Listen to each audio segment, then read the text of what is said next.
Ticket to anywhere and a glazed donut to go.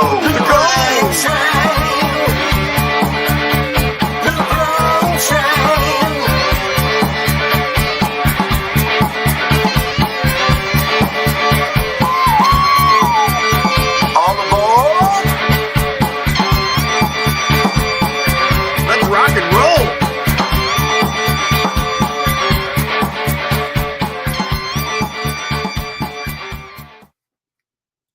A great song. Yes, it is. That is such a great song. Thank you.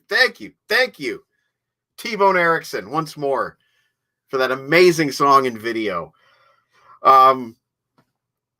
Tonight's episode, we will be talking about what I hope are the best bands that we love that you have never heard of. But before we get into that, I just want to lay down a couple things. First, as everyone's well aware, I try to bring every single week 110% and just let it rock, right? Well, I'm kind of feeling a little shit tonight. Things are not going well in the province of Ontario, Canada, and there are rumors of impending lockdown. So I'm not in the greatest of moods tonight. I'm artificially making the energy happen, but I'm kind of pissed off, and yeah, but that's not the reason that people want to watch the show. The reason people want to watch the show is to forget about all that COVID crap. So that's the main thing. I just wanted to get this out of the way because I like to be honest with you, dear viewer, and it's a bummer. It's a real bummer. We went through this once already before. That should have been enough, but here we are. So that's why I have a double Nespresso. And before we start tonight's show, we're going to do a little bit of show and tell because we got some good mail this week. Yes, we did. The Royal We. This is the brand new album by Kim Mitchell called The Big Fantasize. It is quite good. Honestly, there are 4 live bonus tracks. I believe they were recorded at the El Macambo. And I quite like this. It's very mellow, a lot of acoustics, but the songwriting is just incredible. So, The Big Fantasize, Kim Mitchell. I'm hoping to write up a review this weekend. I'm hoping. We'll see. I also received my Marillion mail. That is Mark Kelly from Marillion on the front cover of the Marillion magazine. And with that came the free Christmas CD that you saw me review earlier this week. It's sitting on my scanner bed right now. The new Marillion Christmas CD. All I want for Christmas is you, and have yourself a merry little Christmas. Some great mail, but that's not all. I got all of this coffee. That's a lot of coffee. If I had more time, I'd go through them one by one by one. I just wanted to show them off before I even opened them. You know what? That's so colorful. Isn't that colorful? Look at that. That's a lot of coffee. I'm especially interested in this one. Pecan biscotti. That ought to be interesting. Well, say, why don't we bring on some of our guests? I would like to introduce to you 3 of tonight's guests. We have Mr. Rob Daniels from Visions and Sound. Hello, Rob. Hello. And we have Mrs. and Mr. Sarka and Kevin. Yeah, I'm Mr. Sarka. Yeah. Howdy. Tonight we are, because my understanding is that Kevin is in his tech support capacity this evening. That's right. I'm back. He is front and center. You know what? I just realized something as well. You're probably going to end up under the guitar pick again. That's fine. I don't mind. I'm just here to watch the show, really. I would also like to introduce to you a brand new guest that we've never, ever had on this show before. Santa Dreyfus. Like, where's the right side for this? There we go. How you doing, John? I'm doing great. How are you? Awesome, thanks. I love it. I love that you're festive tonight. I am. It's I am away. too. I am too. You are? Hang on. Can I zoom? I'm going to zoom in on you so we can see what you're doing. This is the. Oh shoot! Oh, I see. It's a wreath. It's a wreath. It's a wreath, but it's the Grinch and his It little moves dog. back. It's a little too bright. Oh, there.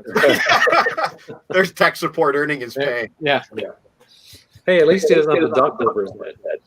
Yeah. I had 2 Zoom parties today. We are getting a little bit of echo from you, Sarka. I don't know if tech support can help. We're getting echo too. Now we don't have echo. Okay, good. I'm just going to say hello to some folks. Mr. Harrison, all the way from Australia. Harrison Copp. Mr. Chris Sarr, all the way from Kitchener, Ontario, Canada. Mr. T-Bone himself, he of the LeBrain Train theme song, all the way from Thunder Bay, Ontario. Mr. Hey. I'm And everywhere. Rosanna from Brazil. Sebastian Xavier Munier from Waterloo, Ontario. Nice. And I'm not sure where Childish One is from, but hello. And finally, last and not least, Rob's cat. Rob's cat. oh yeah, Gimli. I would like to present to you the winner of the Best Head Award 2020. It is Aaron from Keeps Me Alive. Hey. Oh, the glare. How are you doing, buddy? You too. Hi. How's it No, I going? was very, Mike could see me before you guys could, and I was fixing my hair. He was I was trying to think of a way to introduce him, and I already I did the look-alike joke already on John with the Richard Dreyfuss thing, so I didn't want to do the Paul Rudd thing again. No, It's so already been let's just clarify that the best head is actually my head. The dome. Hey, we have a Mr. Gary Snow Oh, from Woodstock, Georgia. Yeah. That's awesome. That is awesome. And we have lists. I have 2. I like your hat, John. Thank you, Aaron. That's very nice. Yeah. How festive. Got to get in the mood. You this year especially. Yeah, we put the tree up early, and normally I'm like, it has to be after Thanksgiving, but I think we did it way before Thanksgiving. So. Good for you. Yeah. Heck. Why We not? were early too this year. I usually have it up after December 1st, and we had it in November. November 30th. Hey Rob, how come you don't have your outline of your Christmas lights? That's an OBS thing. Ah, okay, gotcha. Rob on his show has Christmas decorations framing him. I love it. It's great. Oh boy. Well, lady and gentlemen, we have tonight's theme presented to us originally by Mr. John Snow from Too Loud Too Old Music. And I thought it'd be a great way to do the last list show of the year. The Nigel Tufnell top bands that we love, that we hope everybody else out there has not heard of. Right. I haven't found a really good, catchy way of saying that. Yeah, there's not. Yeah, and you're entering it in a preposition. Yeah. I welcome any of you to just word it a lot better than I just did. How about bands we hope Mike hasn't heard of because he worked in a record store for years? I am expecting lots of that. So each of us, except for Kevin, has a list. I also have a list from Mr. Harrison Copp. Ooh. And I figure, you know what? Let's just throw him into the mix, and I will read Harrison's list every time we get to Kevin. How's that sound? Sure. Is Harrison watching tonight? He sure is. Okay. Hello. I would like to say that I am wearing this shirt in honor of the stupendous work he did last week. Wow. Wonderful. With the Maiden show. You and Meat were in there too, but that guy's got stuff in his head that it's impressive. So well done. It was amazing. Yeah. And this shirt was the one that I wore when I went to see them in 2016 in Toronto for Book of Souls. So it has been in the room with Iron Maiden. So that's wow. Yeah. I had to represent.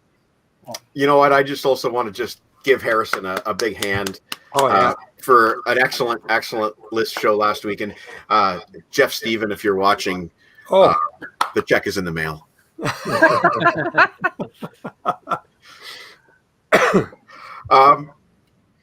I figure we should start with Mr. Snow because it was his suggestion in the first place. And Mr. Snow, Michael D. Snow is saying hello too. Oh, that's another brother. I have a lot of brothers. Any sisters? I have 2 sisters and 4 brothers. Wow, awesome. Wow. And then I know my nephew usually watches, but I don't Yes, know. I cannot remember his name, but he's Matthew. Yes, he's been on a couple of times. Yes. Yeah. Okay. So yeah, we're going to talk about hopefully artists that the rest of us haven't heard of. Yeah, well, I'm hoping that's true, but I don't know if it'll be true on all of them. Because some of these are artists that I think should be bigger than they are. Cool. So that's kind of where I am. I do have props for most of the bands, but not this first one. And this first one, number 11, my top 10 were easy. I had my top 10 like that. But then I had 10 more to choose from to get to 11. So it was really difficult to narrow down. So all week I was listening to the other 10 to see which one I wanted. And so the one I went with was a band out of New Jersey. And in 2004, they came, and it's called Parlor Mob. It's a hard rock band. They've got it's a 70s kind of style to them. They've only got 4 albums. The most recent one was 2019's Dark Hour. And it wasn't as heavy as the other ones were, but I think it just had a great vibe to it. Their album Dog, real heavy, kind of some blues, rock, and just some good hard rock. And I like the guy's vocals. Mark, I don't know how to pronounce the last name, but Milicia or whatever on vocals. He's got this high range he can get. There's a lot of rasps to it. And it's just perfect rock and roll sound. So the Parlor Mob is my number 11. The Parlor Mob. Okay, so anybody here heard of the Parlor Mob? Nope. Okay, I'll quit. You win. You know what? Good night, everybody. Maybe Kevin can keep score here, but I'm going to call that 1 point for John. Anytime the rest of us, Kevin, can we do that? Can we keep score? Yeah, but that might be the only one you guys haven't heard of. Maybe, but Who knows? He's got some paper. Every time, already. Anytime any of us goes without the rest of you knowing the band, it's a point. Okay. And is there a prize at the end? Just yes. Bragging rights. Yes. But Mr. Snow is on the board, is what I can tell you. Yeah. Okay. Aaron, what is your? I'm sure you didn't actually rank them, but what is your? What is the song in the 11th slot unranked? Okay, so Or what is the band? I should say. What is the band? Yes. Okay. So a couple of things first that I actually made notes this time, and that's maybe a first because I didn't want to forget any of this stuff. And I have a couple of alternatives in case something does get disqualified. So I'm edging for those points. No disqualification. But this project actually became a bigger thing for me because I realized that I have most of these bands. I have some of their stuff, but when I got looking at Wikipedia and Discogs and other places, I realized there's a bunch of this stuff that I don't have. So this just extended my shopping list like crazy. So thanks a lot for that. Yeah. Well. Yeah. So my first band is a band called The Evens. Okay. Now, you won't know them by that name, maybe, but you will know the lead singer is Ian Mackay of Minor Threat.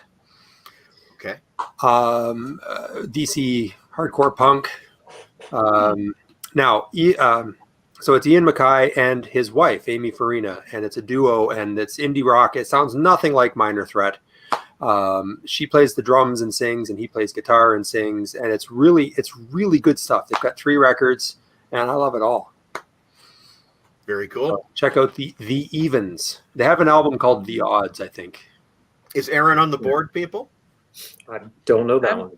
I've never heard of him. You're on the board, buddy. All right. Good. Turn into a drinking game, maybe. Cheers. Well, you can, John. You can play by whatever rules you want.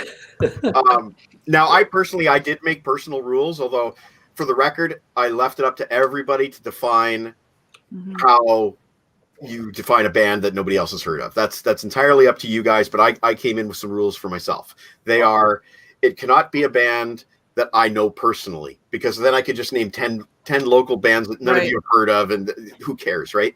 Every band on my list has to have had an album.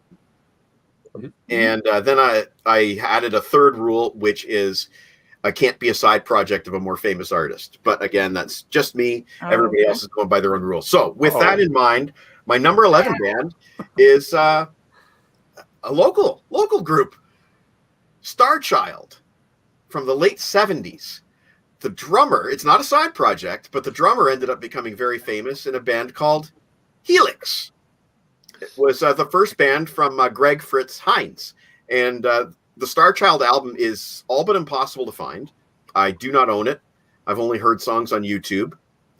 It's highly sought after by Helix collectors. I believe, if Uncle Meat was only watching, I wish he was, our friend Scotty Jeffros may own a copy of the Starchild album.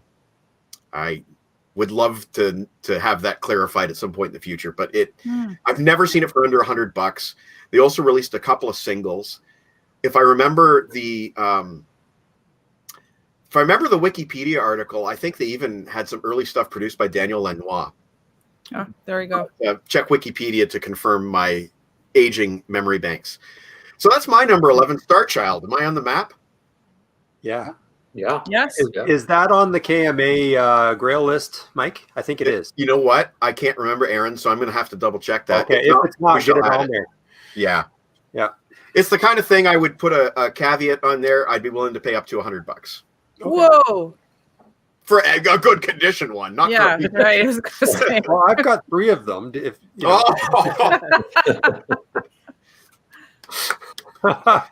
Fantastic. I thought it was a Kiss side project. You think so, but it's Starchild, right? Yeah. Okay, Rob, what is your number 11?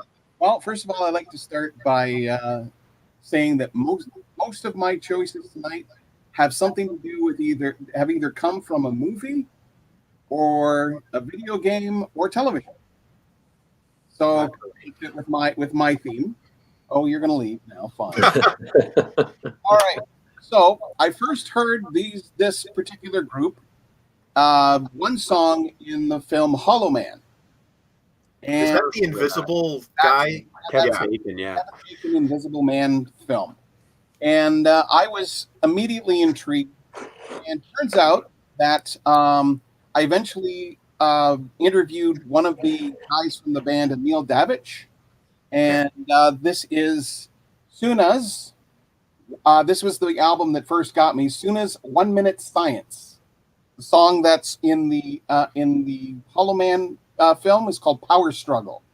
It is a really great album. I was amazed at just how hard it rocks.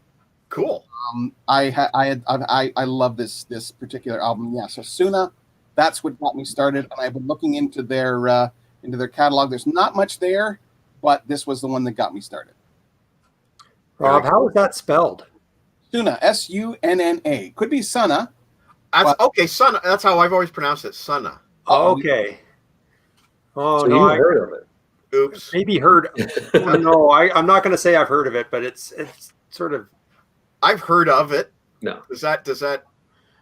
Can we maybe get a consensus here whether Rob gets a point? I think he does. Okay, let's give him a point. We'll Yeah. give him a point. Oh yeah. Everybody Yeah. gets a To me, it's not like, oh yeah, I've heard that, but a different album, and I'm not. No Right. way. Okay, we're going to give Rob a point. That leaves it up to Sarah to hopefully stay in the lead here with the rest of us. Well, I kind of thought about what bands people might have heard, but just it never took off with people. Okay. Like it took off with me. So, if they've charted or anything like that, fine. Maybe once they charted and then that's it. So I might not get a point because Okay. you've probably heard of this band. But my number 11 is Arcadia, So Red the Rose. Yeah. I don't know, you can't see it probably, but Just hold it further away from. there. And is that the Duran Duran side? Yes. So Or it's John it's, Taylor? No, Or was it Andy? it's the Simon Le What Bon, was Simon? Nick Rhodes, was the other Roger guy? Taylor side. So like Duran Duran split off for a while. They got tired of each other. And we have John Taylor and Andy Taylor, and they went and had a side project with Tony Thompson and Robert Palmer, the Power Station. Wow. And then Yeah. we well, have that's an awesome record. the rest of them that decided to do their own artistic endeavor in Arcadia. And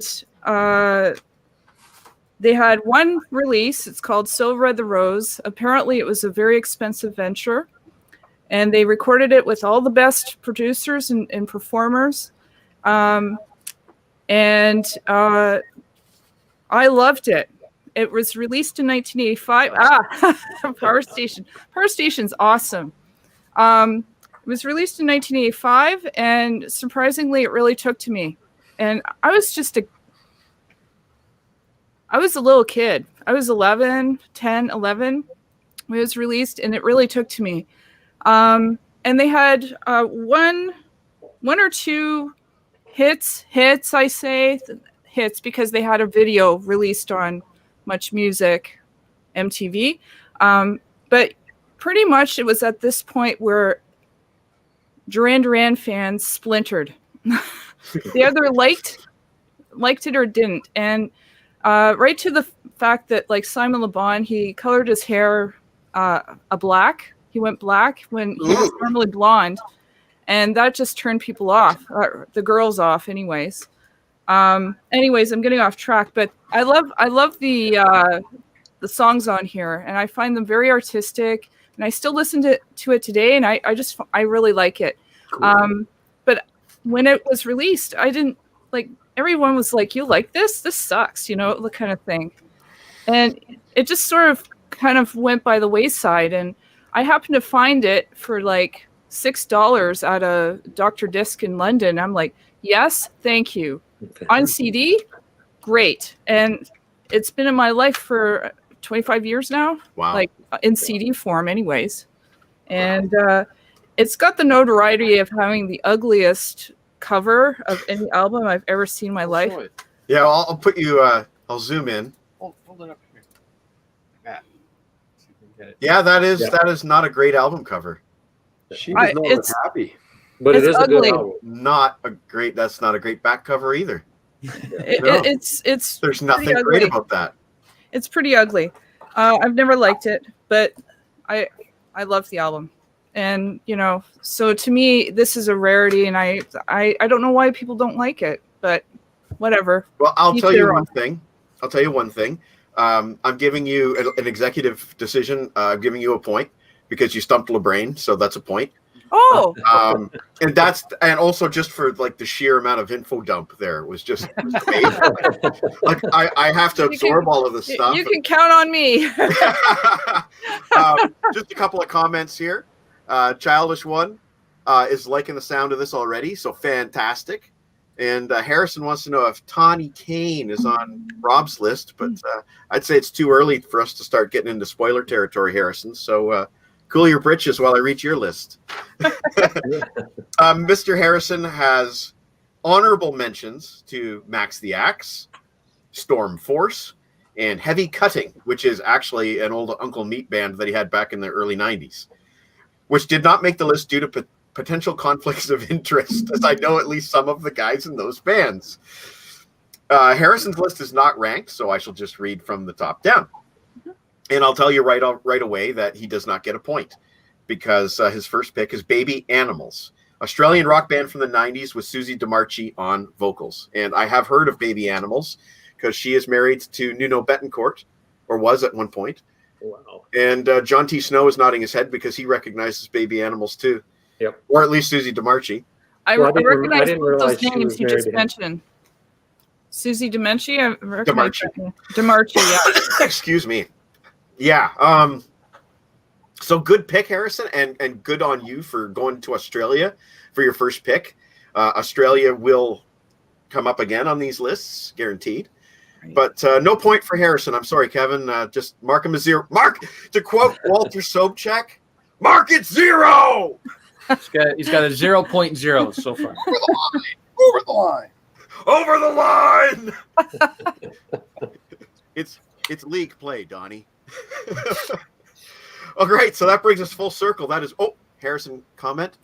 My list is more for introducing great music to people than getting points. Hey, man. Oh wow. Taking the high road. Awesome.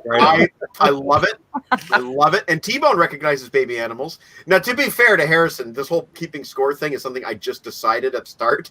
So let's be fair here. These points really mean nothing. And then he grabs Baby Animals from the back there. This is like whose line is it anyway, where the points don't mean anything. Right. It's like when Marvel Comics back in the probably still today. Oh, the no prize. The no prize. If you wrote in and solved a plot issue or an art issue with an explanation, then you won a no prize. That's right. Which really the prize was getting your letter printed in the column, which was pretty damn cool, actually. Okay, sorry, I've taken enough time. Let's go back to John. We're on round 2. Round 2. All right, we're going to go straight to Australia with this one. Yeah. This is a band formed back in 2003. They are basically AC/DC, but not AC/DC. Okay, I know where you're going with this. And I really got into them because at a time, AC/DC wasn't really doing much or anything of relevance. So I went with a band called Airborne. Yeah. Oh, yeah. They've got, how many? 1, 2, 3. We've got 4 albums, or 4 albums in here. Oh, is that a box set? That's a box set. Nice. Yeah. That's their first 3 albums plus a bonus vinyl of all B-sides.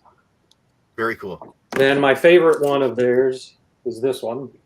Do you know that one? Breaking Out of Hell. I've seen that cover before, for sure. And then their latest one is Bone Shaker. Bone Shaker. I love it. Which actually is my least favorite. But all the rest are really great. And even the B-side album is better than most people's albums. So that is my second. I mean, they are really, it is, if you see them live, which I haven't seen them live, but I've seen a concert on video. This guy is nuts, the lead singer. And he runs around the place, just so much energy.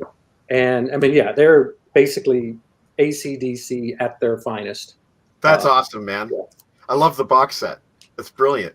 Kevin, and you get a B-side collection. We're going to give Snow a point, but not for the box set. I have the same box set. No shit. Yeah. We're giving Snow a point because of just this comment right here. Okay. We're giving him a point. I don't know. Why am I keeping Telepathy. score if none of these points matter? Yeah, I exactly. don't know. Hey man, indulge me here. Okay.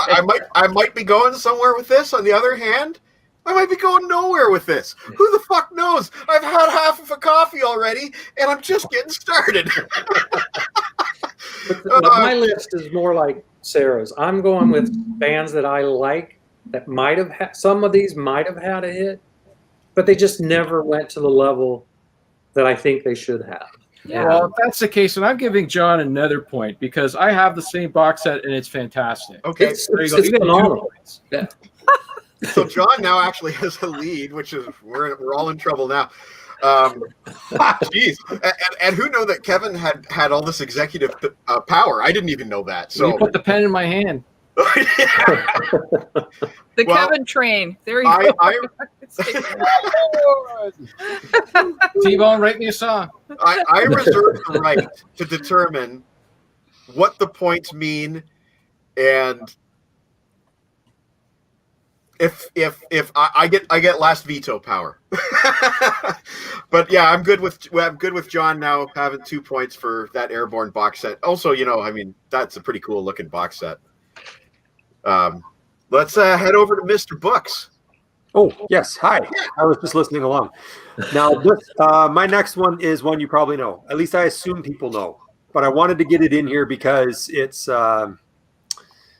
should be better known. Also, I wanted to say more to your point about the local band thing. I wanted to make it my choices, stuff that you might be able to find in your record shop.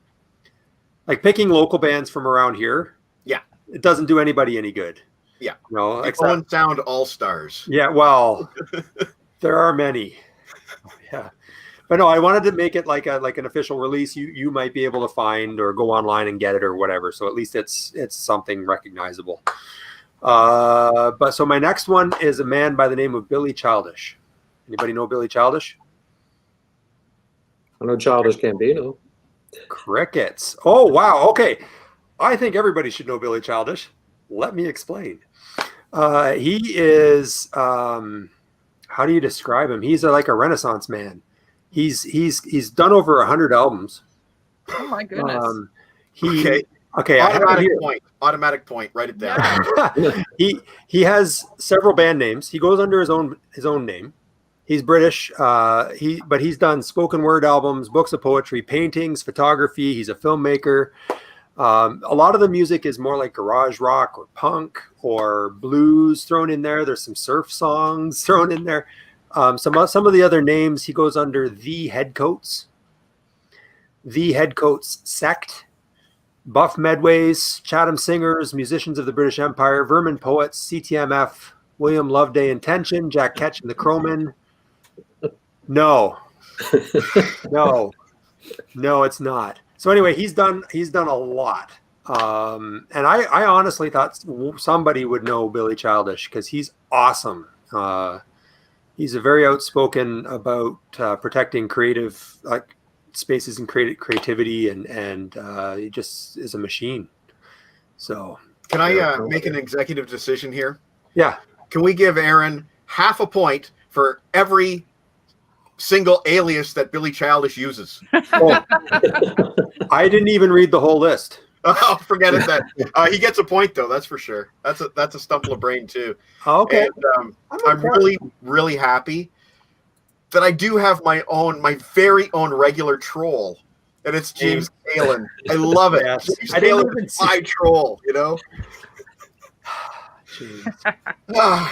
How you doing, bud? I love James. He's great. We're going to have James on in 2021, by the way. It's going to happen. Yes. Come hell or high water. We are going to go to my number 10 next, which I'm going to the continent of Australia. The continent nation of Australia, with a band that I saw live. I believe they were opening for Blue Rodeo. And actually, basically from this point on in my list, I've reviewed every single band.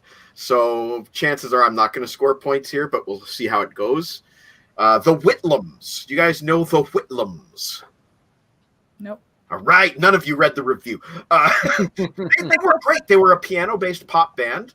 They might have had 5-6 guys in the band on stage. I fell in love with their music immediately, and I was buying something at HMV, and I ended up getting a free sampler cassette of theirs. So that sealed the deal, and I ended up getting the CD as well. That album that I have of theirs is called Bleh. That's a great title. It's called, give me a moment here. I should have written better notes rather than just relying on my, there it is, Eternal Nightcap. And it's essentially like a best of their Australian releases, kind of one of those deals. And yeah, I really like the band, and I guess I get a point. Yep. And Harrison asks if the James Kalin show is the one where I will be eating the worm for $7. Yes. No. Oh. I tried, James. I tried. Okay. Over to Rob. Okay. Number 10 is, I won't say it's a recent find, but it's within the last couple of years. And they might be known, well, okay, I'll just say the name, Lullaby Baxter. And they might actually be known as the Lullaby Baxter Trio. Either way. In any case. So Lullaby Baxter came to my attention with their album called Garden Cities of Tomorrow. And they've got some really great stuff on it, including a song called What's Wrong With You? Lord, I Won't Fight You Anymore. And the song that my wife actually used on her show called Let the Fun Begin. So yeah, Lullaby Baxter is my number 10.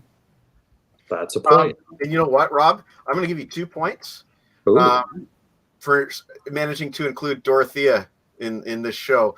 You know, I'm not going to get all emotional here, but the first couple shows when I was live streaming back in the day, she was part of the audience. So, you know, 2 points for Rob Daniels on that one. And I guess that takes us to Sarah. Well, I think that you might have heard of this next artist. She's from Britain. Okay. And she had a hit around 2004. One hit that then escalated into being in commercials and stuff like that, like for Pit Stick and hairspray. And it's Natasha Bettingfield. I like her. She's great. I owned her CD for a little while. Confession, I owned the one with Unwritten on it. Oh, it's this one right here. Yeah. What a great album. I only liked a couple of songs. I thought it was great, and I don't know, it took to me. I found it for like $2 at the Mission Thrift and took a chance on it. To go to that place. And Stay away. Yeah, because you're competition. God. And I have a CD player on my desk, and you know, I just had it playing, and I'm like, this is really good. And why aren't people talking about her? She has other albums. Like, she's basically evaporated. Yeah. She did. She has. Did you hear, Sarah, did you hear the song that she did with Lifehouse, Between the Raindrops? No, I'm not sure I have. All right, check that out. You'll love it. Okay, great. It's off the Lifehouse album, Elmaria, Almeria. Okay. Lifehouse. Yeah, I'll remember that. Yeah, just a beautiful, beautiful song. Great. Wicked voice. Amazing voice. I'm awarding Sarah a point for stuff that LeBrain used to have in his collection. So Sarah. Thanks, Mike. And we got a couple of comments here. When Rob speaks, you listen. That's 100% true. And what was the first band mentioned with the 70s type sound? I don't. That was the Parlor Mob. Parlor Mob. Yeah. Right, the Parlor Mob. Yeah. This brings us to Harrison with his next. You know, I feel really bad. He's going to get like no points. This is a band that Jon Snow knows. I'll just read his caption, and then I'll let you fill in the blank with the band name. Okay, John? I'll try. Ray Gillen is one of my favorite singers, and he needs some more recognition. Ray Gillen. I know that name. Yes, you do. Where do I know it from? Maybe, okay, you know what? I'm going to give Harrison a point right here for stumping John T. Snow, okay? Harrison gets his first point. Where are you Badlands. laughing, Aaron? Badlands. Jake E. Lee's Badlands. Oh, Badlands. Yes, sir. Okay. I know that one, yeah. And there is a reason why Ray Gillen doesn't get the recognition that his talent deserves. And I'm not going to get into it. You can Google it. It's not a pleasant story. Ray Gillen did some stuff. Yeah. That's all I'm going to say about it. And that's why you cannot buy Badlands albums, because the royalties would not be going to the artist. They would be going to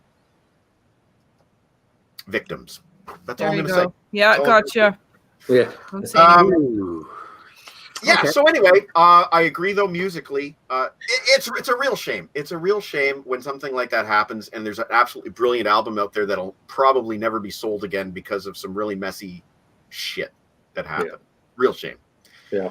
But that's Harrison's number 10. As he said before, points are not his aim. Yes, 100%. But you did get a point here. You're still in the game, whether you like it or not. Okay, well, here's the. Yeah. Somebody. There it is. That's Wow. Wow. that is what happened. It's really unfortunate, but that is what happened. He died in 1993. I thought it was something else. I Yeah, thought it was something else, but that's that's bad. pretty They're bad. all it's all bad. None of it was good, and yeah, I'm gonna move on. Let's go to John. All right. Hold on. Allegedly. Allegedly. Yes. Sorry, All I right. don't want. Let's bring the mood back up. Throw in something great, John. Okay. Well, we're going to go to Norway with this one. Awesome.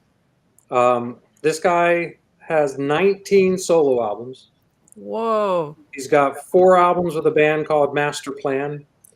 He's got 4 albums he's done with Russell Allen from Symphony X, I believe. He's done a ton of other bands like Arc. I mean, I can't really name them all. Wow. But I really liked the solo stuff. It sounds like a cross between Dio and David Coverdale. And it's Jorn Okay. Land.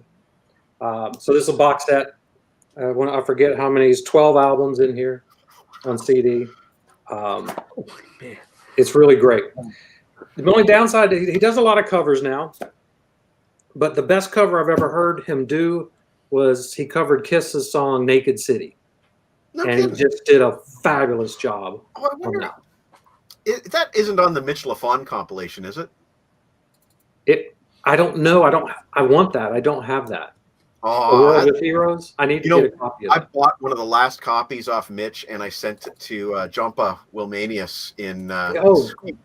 Yeah, he used to have it online. You could stream it on Apple Music, but it's not Yeah. available anymore. And the one on Apple Music had like another 30 songs on it. Yes, I have that bonus. I just burned it to a bonus disc. Yeah. I don't think Naked City is on it. But yeah, the bonus disc on that thing's killer as well. And then he put out that EP with 5 more songs on it, including one of the very, very last recordings of Dick Wagner. He'd covered Every Time I Look at You. Okay. So, but Anyway, yeah, Land from Norway. That's my number 9. We're giving Jon Snow a box set point, even though I heard of Jorn before. We're giving Jon Snow a box set point. I got a lot of box sets. Wait. Well, it's gonna keep you on the scoreboard, that's for sure. Let's see what Aaron has in his in the hopper. Okay. Well, the next one is another one I'm pretty sure everybody knows, but so far I'm 2 for 2. This one is a band called the Silver Jews. Okay. I am good at this. Okay. Yeah, Silver Jews, they were in the 90s, most sort of early 2000s. I knew of them because of the work of Stephen Malkmus and Pavement? Is that the Pavement guy? Bob Nastanovich from Pavement were both in the band at different points. But there were other albums that they weren't on. It's indie rock. They're from New York City. And they split up in 2009. So it's back a ways. But it's really, really good music. And I just assumed, oh, here I go again. All right. I just figured everybody would know that. But yeah, Silver Jews. They're really good. Check them out. That's a point for Aaron. That's great. I'm already feeling kind of swamped with the amount of new music that we've been exposed to here, and we're only on round 3 now. Aaron, I automatically do not get a point here because my number 9 band is the Sultans of Ping FC, and Aaron got Where's me jumper? Right. Okay, so I have the lyrics queued up here. My brother knows Karl Marx. We met him eating mushrooms in the People's Park. He said, "What do you think about my manifesto? I like your manifesto. Put it to the testo." Isn't that great? Isn't that great? The whole album is just it's fucking great. The story behind the Sultans of Ping FC goes like this. We were opening up our a branch of the record store in Cambridge, Ontario, Canada. And the boss had bought a ton of product from anywhere he could get it. And my buddy T Rev, who I've written about many, many times on this on my site, encountered the Sultans of Ping. I'm looking for it in my folder and I can't find it. He encountered the Sultans of Ping FC, and he thought he would put it on the CD player because he thought it sounded like the front cover reminded him of like Britpop. They kind of looked like maybe they were kind of like a Blur kind of band, right? So he put it on, and it was just crazy. It's like part punk, part Britpop, part I don't know. He was hooked by the opening track, Back in a Tracksuit. And then the second song comes on, a song called Indeed You Are. But the singer, the way he sings it, it sounds like he's saying, Konnichiwa! And then there's Stupid Kid. You're stupid. S-T-U-P-I-D, kid. You talk too much. That was a great one. Give him a ball and a yard of grass. Oh, let's go shopping. That was a good one. Kick me with your leather boots. Please, my dear. Kick me. Oh, Trevor's watching. Holy shit. I can't believe Trevor's watching. Please, my dear, kick me with your leather boots. I automatically do not get a point because I put this album on my holy... Actually, there's more to the story. Trevor had a deal with his staff. This album was not allowed to leave the store. No one was allowed to buy it. It had to stay in the store for store play. Then the boss came in. The boss hated this fucking CD. He really hated the CD. Boss said, "This is bullshit. This is stock. This is product that we sell. You have to sell this thing." So they put it on the shelf, and they figured nobody's going to buy it. No worries, right? And that was the case for a long time. Then one day, they hired a new guy. The new guy heard the CD. The new guy bought the CD. Way to go, new guy. That album is a must for anyone. It really is crazy. So yes, many years later, I put it on the Holy Grail list, and Mr. Stewart found a copy for me. I don't know where. I have my ways. It's so bad, it's good kind of thing. I would just like to add one part to that story. There is a video on Mike's site of him opening Christmas present. That Christmas present of that CD, and I made him swear in front of your mother-in-law. Yes. Yeah. That's how awesome that was. Yeah. Right. It was Matt Greenoff from a band called Here Comes Jim. They hired him. He bought the CD. Anyway, that's my number 9. I don't get a point, but damn it, that's a good story. Over to you, Rob. My stories, my next CD has a story that's nowhere near as funny. But anyway, when I was in college, I had a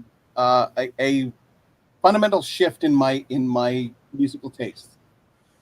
and I went from kind of Phil Collins, that kind of stuff, to 808 State, Ministry.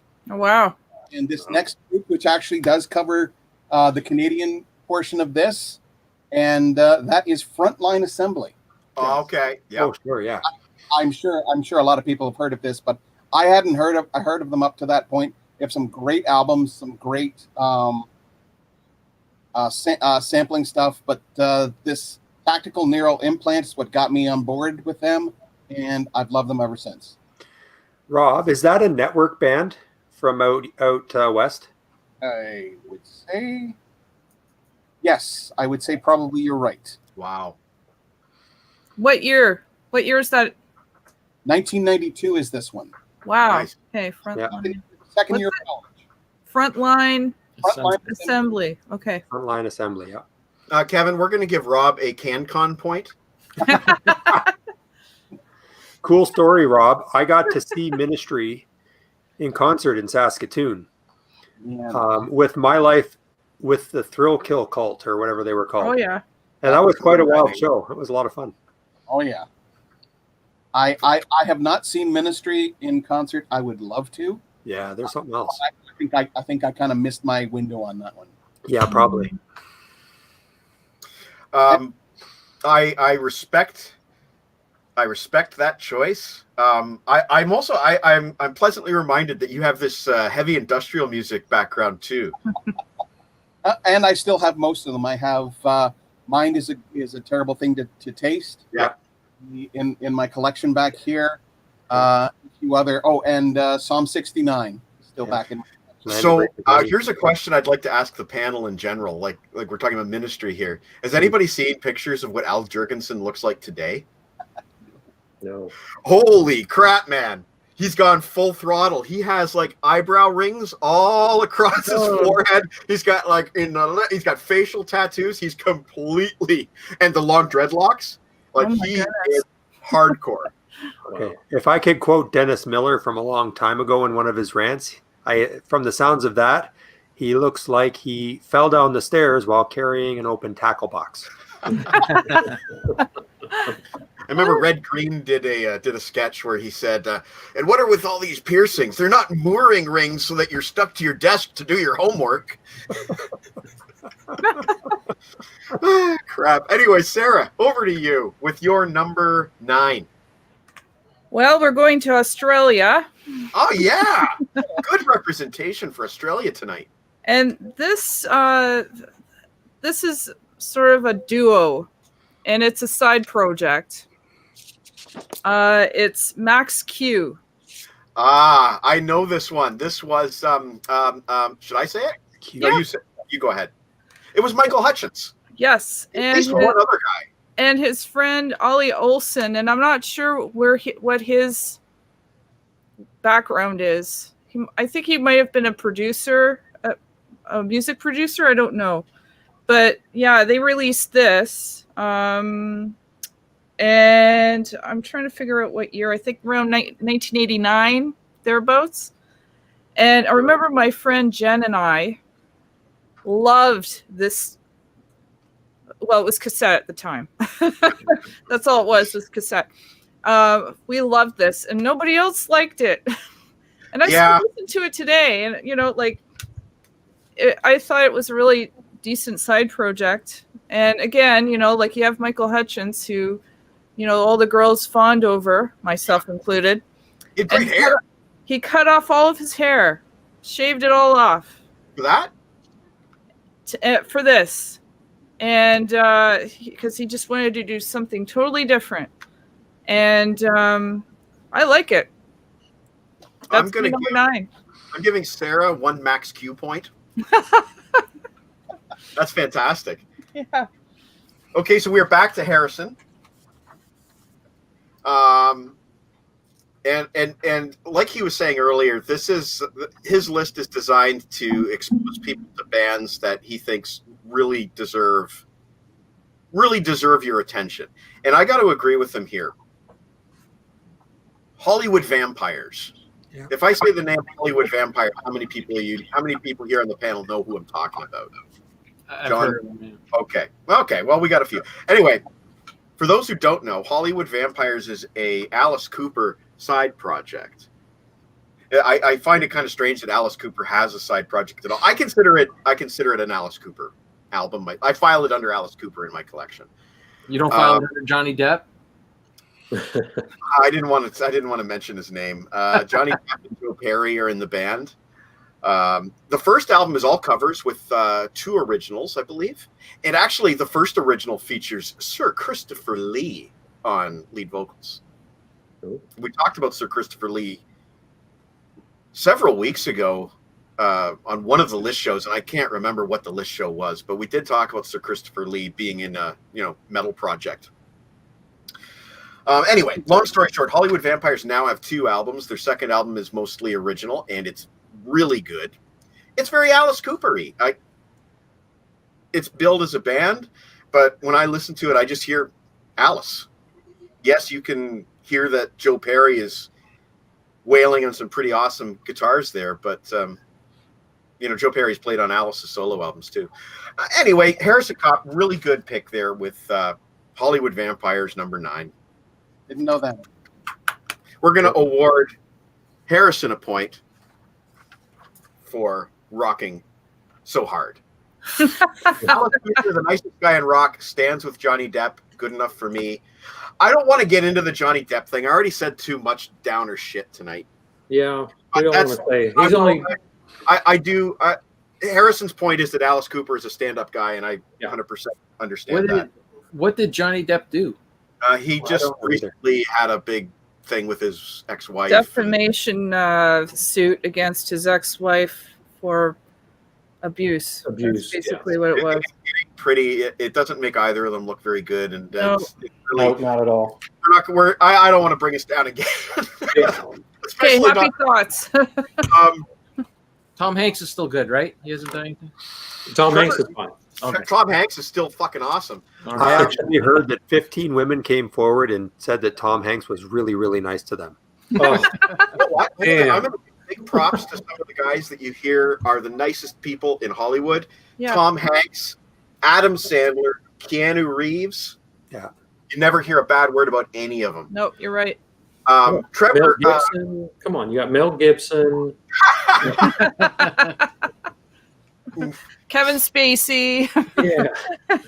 Mel Gibson. Come on. Trevor points out that they did cover a Small Faces song on the album. I don't think it's terrible. Let me quickly look up the Hollywood Vampires real quick. They covered... I'm not sure which one of the... is Itchy-Coo Park. Is that the Small Faces? I think so.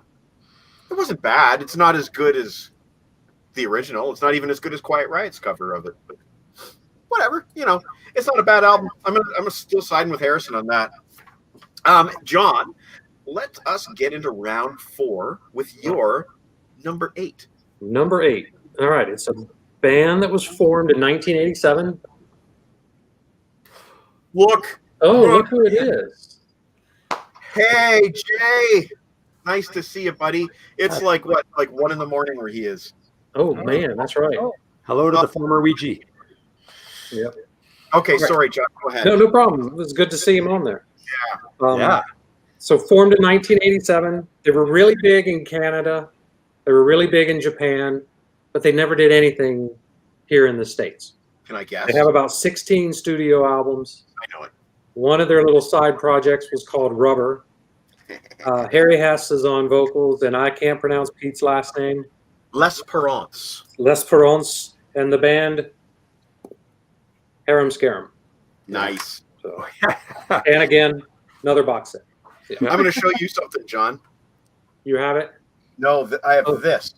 I'm going to zoom in. Oh, this isn't on my list, actually. I just happen to have it next to me. But do you recognize the guy in the big hair there in the middle? Yeah. Which one? Wow, that's some hair.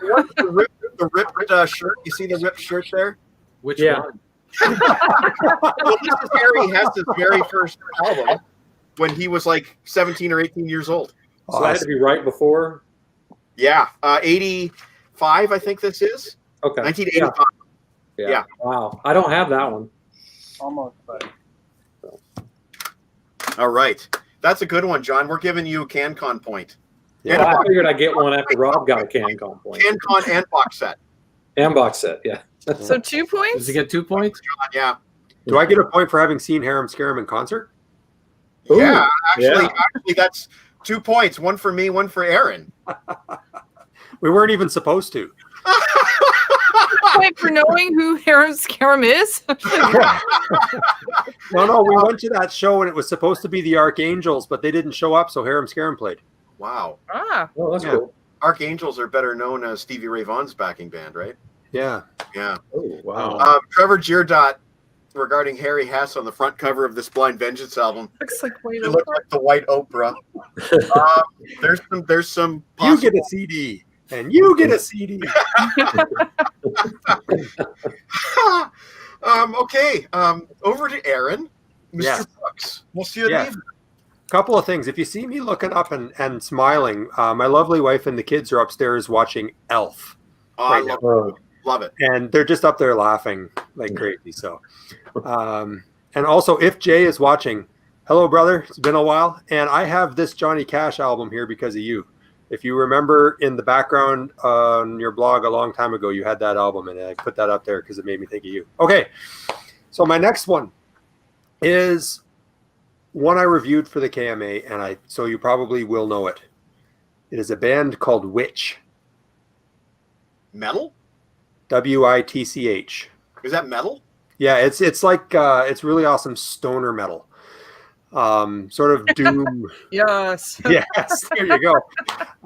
Yeah, it's sort of like it's just like stoner metal. It's Jay Mascis from Dinosaur Jr. Ah. He played the drums, I think, on this project. Yeah, he does. Plays everything, doesn't he, in Dinosaur Jr.? Yeah, so I mean, I threw that one in there. I figured you guys would know it, but I wanted to get it out there because it's a really awesome CD. No, you stumped me, so that's a point for Aaron. Woo! All right, In addition hey, prior Harem Scarum point. I haven't missed yet. No, I'm very impressed with myself. I have. Oh, you got Jay's backing. Oh, there you love go. Witch. There you go. Yeah. All right, my number 8 is a band that I'm almost disqualified for because I said I wasn't going to use anybody that I know personally.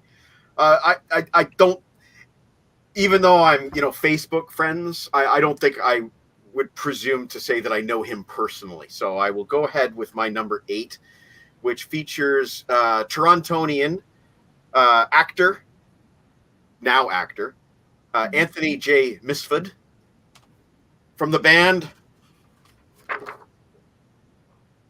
Slash Puppet. Oops, shit. You sound Oh, like I've heard of that. Oh, shit. No point for me.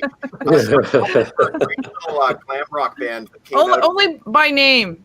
Nah, Only by name, eh? no Like point, I haven't heard their music, so Kevin. Market 0. I'll take a point off. How's that? You just lost your Harem Scarum point. There you go. Yeah, I lose a point. Slash Puppet came out at the very tail end of the 80s into the early 90s. They were out of Toronto, and they kind of made waves by coming out with a demo album before they even really played a gig. They put a lot of time and effort into writing songs, recording the songs, having them well produced, putting out a cassette that was really good quality. It had like a 4-page fold out thing. Top drawer production. And they never broke out of Toronto, which was a real shame. They had a video on Much Music and everything, but they never broke out of Toronto. They ended up putting out an EP in 93-ish. And today, actually, their original demo tape is available on CD. It was issued on an Australian label not a couple of years ago, probably a decade ago now. But how many bands that had like a demo cassette back in the 80s and never went much further than that had a CD album release all these years later? And there's a new one coming out in 2021, unreleased material. It's going to be called Studs and Gems. And I mentioned he's an actor. How many people here, raise your hand, have seen Norm Macdonald's Dirty Work? Oh, oh yeah. come on. Okay. Anthony J. Mifsud, the lead singer of Slash Puppet, is in that film. I think so. You'll know the scene as soon as I say it, but his line is, "Smells like fish in here." Yeah. Yeah. Yeah. So he's the mobster, the bald guy. Okay. That's him, the lead singer of Slash Puppet. That's my number 8. Thanks, everybody. No points for me. Over to Rob. Okay. Minus 1 point for me. Mark that. That's right. Minus 1 point. Over to Rob. My number 8 is, again, in the waning years of my kind of heavier side of music. I first heard a song from them in the trailer to the Duke Nukem 3D video game. And they are Stabbing Westward. Oh yeah. Oh yeah. Yes. I've heard of them. Yeah, Okay. I saw them in concert. I kind of figured that people would have heard of them, but I hadn't heard of them before, and I haven't really heard of them much since. But they've got some really great stuff on this particular album, Darkest Days, and I love them. So Is that like Dark Blister Stage was the one Peel, that- or what was the name of that song? Blister and Peel. What was the name of the big song? The Thing I Hate was off that album. Oh, There's also Save Yourself and Haunting Me are two of the big. no, there was another big song. Anyway, I seem to remember a video of theirs, I Yeah. think, where people were lying on the ground. Is that the? You well, guys they'd all been remember that stabbed video? westwardly. I don't know. I just seem to associate a video where people are lying on the ground. They're looking at it's like a haunting. Save yourself. Yeah, Save Yourself. That sounds familiar. You cannot. Okay. Yeah, I still think there was another one, but okay. Yeah. What do I have to do, or shame? What do I have to do? Sorry, I just looked That it was up. the one. Yep. Yep. What do I have to do to make you happy? Yep, I know that song. Okay. Rob gets an industrial point. I have to pause real quick. I'm right next to the furnace, and I need to go turn the heat off because I'm starting to sweat. And I'm going to take this opportunity to make a second coffee. I'm going to make. Make one of those biscotti ones. Oh, good call. Yeah, I'm going to make one of those. Okay, so Sarah, you go, and I will come back and catch up.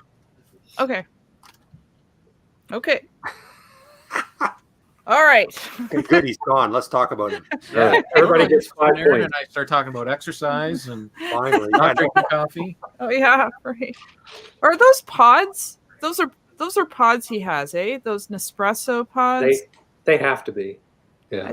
I think that whole box, like he went into it, and I wanted to ask, but then I didn't want to derail the whole thing. Anyways, okay. So my what number are we at? 7? We're on 8 still. Still 8? Okay. Yeah. My number 8 is My Bloody Valentine. Oh, sure. I've actually Yeah. heard of it. Yeah. Good band. And this CD has the notoriety of being the most expensive CD I've ever bought in my life.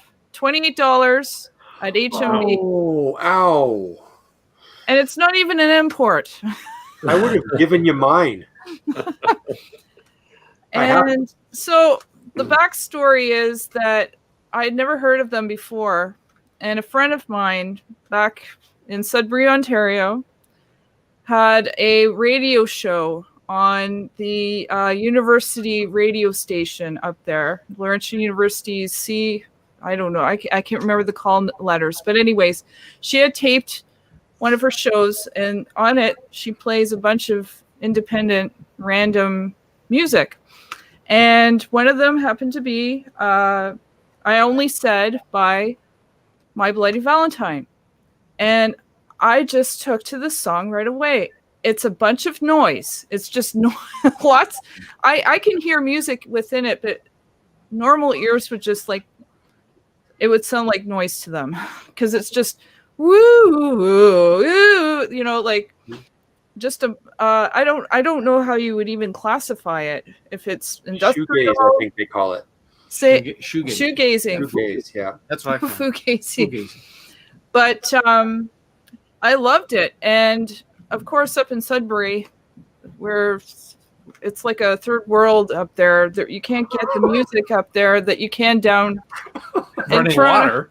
Yeah, well, when it comes to music, I mean, trying to find music up there, it was very difficult. You'd have to go to Southern Ontario to buy all of your music.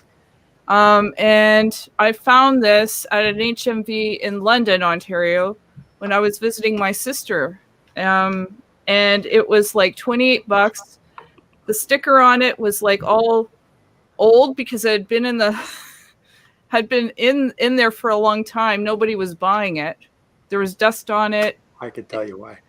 And there you go. What'd I miss? My Bloody Valentine. Ah! Give her a goth point, Kevin. A what point? A goth point. Goth. Goth point. Isn't that goth? Isn't that goth? It's scary. Okay, give her, They call it shoegazing, but yeah, okay, give her one of those points. Yeah. I'll tell you a story about that one, Sarah. say That- what? If, if you go back on the KMA, and you don't have to, this isn't self-promotion, but I have owned that CD more than once. And Wow. I find it cheap, and I think, okay, maybe this time. So I buy it, and then I listen to it, and I immediately get rid of it again. And it's like a 5-year cycle. Oh wow. And that has just never spoken to me, that album. That Love Letter, Really, eh? called. Just never. So, I mean, fair play to everybody who loves them and is saying, well, that guy doesn't know what he's talking about. But It's not for everyone. I know that. yeah. And I found it on vinyl, and I was like, oh, yay! I found it on vinyl. And Is that I don't let, $28? he doesn't like it either. So Actually, might be coming up on my 5-year try of it again. I don't know if I have a copy here right now or not. Probably not. Sorry, I'm looking for something here. I want to put Trevor's comment on the screen here because there's a lot of memories here. UMIGNP Mark Wood. Who knows Mark Wood here? Nobody. The electric heavy metal guitar, violin player. He's got the Sultans of Ping. Webb Wilder, brilliant choice. Streetheart. Dodge. Remember We Dodge? have some. we have some Street Heart. Yeah. Oh, Yeah. Catherine Wheel. I know Catherine that. Wheel, yeah. I saw them in concert too. This is where I wanted to do a bit of show and tell. Is that I have a ton of Catherine Wheel next to me. Oh, here's some. I just started putting all my Catherine Wheel stuff on the computer, and I have coming up for you, Trevor, for you, a huge extended review of Catherine Wheel's awesome 1997 album Adam and Eve. Look for that in the coming weeks. Trevor, I owe you for ever having heard Catherine Wheel. That was the year that we were living together, and I can't remember which song it was that got me first, but Delicious was one of them. Here Comes the Fat Controllers, and so many great songs on that album. My Solituda. Anyway, T-Bone. Current River is a bunch of noise that most ears don't understand. Sarah may like it. And there's a blast from the past for you right there. Holy moly. Columbia House Record Club for the win. Yeah, that was a great way of finding new music too. Like you just check a box, and a few weeks later, it's in your mailbox. I was never a part of that Columbia House. I wanted to sign up. My mom would never let me. But Yeah. We had to do some arm twisting. I am going to go to Harrison Copp, who gets a point, because I have never heard of this, and chances are nobody else has. The Full Metal Rackets, the lesser-known parts of Rock Aid Armenia. Oh, Consisting of Racket? No, there's something else I know of. Sorry, go ahead. Okay. Consisting of Steve Harris and Nico McBrain from Iron Maiden, Roger Daltrey from The Who, John McEnroe, Pat Cash, and Andy Barnett. They recorded a cover of Led Zeppelin's Rock and Roll. And so, Harrison, we're going to talk in a little bit, and you're going to tell me if that's something I can buy or if that's just one of these crazy YouTube streams. But if it's something I can buy, I would like to buy it because I want to be able to tell people when they come over to my house and visit me, I want to be able to tell them, hey, look, I have an album with John McEnroe playing on it. So did he play like air guitar with his tennis racket? That's what I'm thinking. But Absolutely. I'm hoping Harrison Copp will clarify. You know what? I'm going to make an executive decision here, and I'm going to say this is worth 2 points. Oh, No, you know what? Screw it. 3 points. 3. 3 points for Harrison Copp. 3 I have a points. John McEnroe story. And 1 point for Jon Snow as we segue to his story and pick. It's really stupid, but when I used to play tennis a lot, and I have a temper, and I would break rackets and stuff. Yeah. So they would call me John McEnsnow.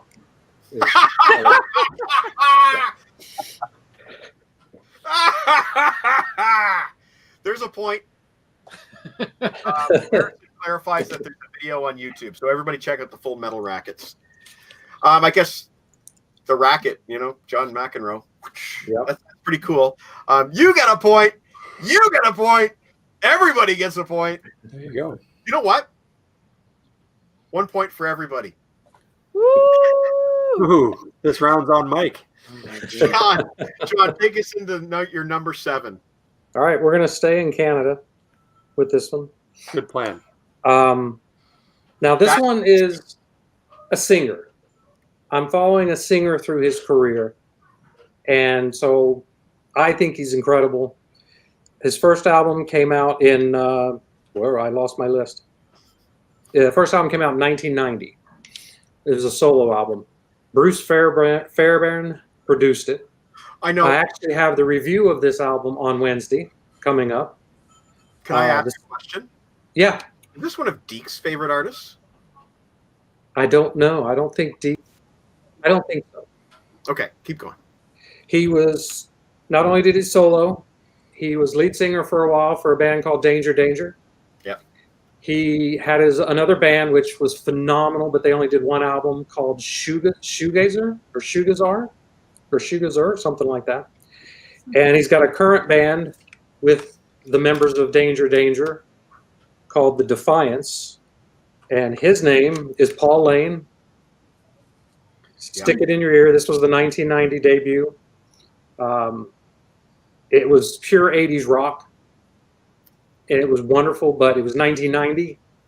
So things started to change drastically fast. Damn, He's got another solo album. This one's really hard to get. Called Can't Get Enough. I didn't like it at first, but I've grown to really like that one. But his new stuff right now with The Defiance, it is pure 80s rock.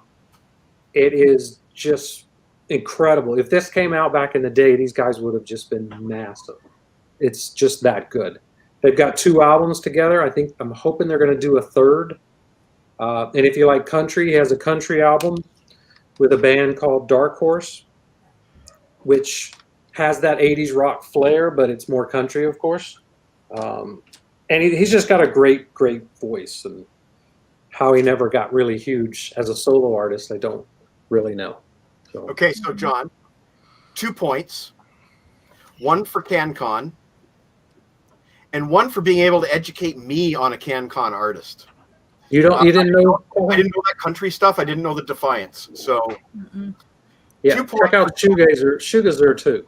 Yeah, and the reason I say Deke is a fan, longtime readers will remember when his site was called Stick It In Your Ear. Yes. And was it from that? I assumed so all this time. I may have just assumed that. I never made the connection. And if you look at the album cover, show the album cover again. I'll put it on the screen. It's got a guy jamming CD into his ear. Look at this. Right into his ear. There you go. That's where we're headed with technology, right? That's right. That's right. Just put a chip right in the head and you can listen to music. Yeah. Harrison Copp clarifies, yes, there is a tennis air guitar in that Full Metal Racket video. That's awesome. Called it. Mike is like Oprah. The whole audience leaves tonight's show with a point courtesy of the Kevin Train. This Kevin Train thing. I got to do something with that. And I'm not sure what this is actually referring to, but it could be the entire show for all I know. Who knows? John, I love your pick. So 2 points for John. That brings us over to Aaron. One question in relation to John's most recent one. Is Danger, Mike, Yes. a CD that I sent you? With Ted Poley singing. I don't think so. And if it is, then I'm going to apologize right now because it's not one I Okay, kept. because there was like a big like gorilla type thing swinging on. Yeah, the that was that. You know what? That's it. If you sent that to me, I did. I can tell you I don't have it anymore. Oh, Because- okay. Well, that's fine. I just remember saying, "Hey, look what I found," and you're like, "Oh, I don't have that," so I sent it to you because I wasn't ever going to listen to it again. Yeah, that was Ted Poley singing. Oh, He okay. left the band, and then Paul Lane came in to the band after that. Monkey Business was the. Monkey Business, yeah. You know what? Pretty album. Here's some trivia for you, Aaron.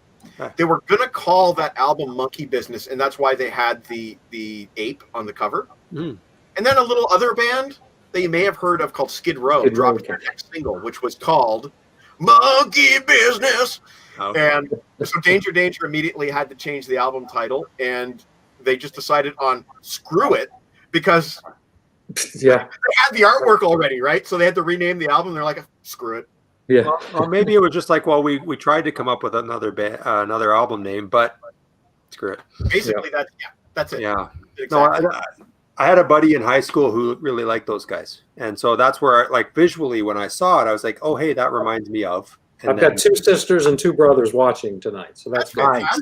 Family affair. This is why we have to have John on more often because more people watch. He boosts your ratings, Oprah.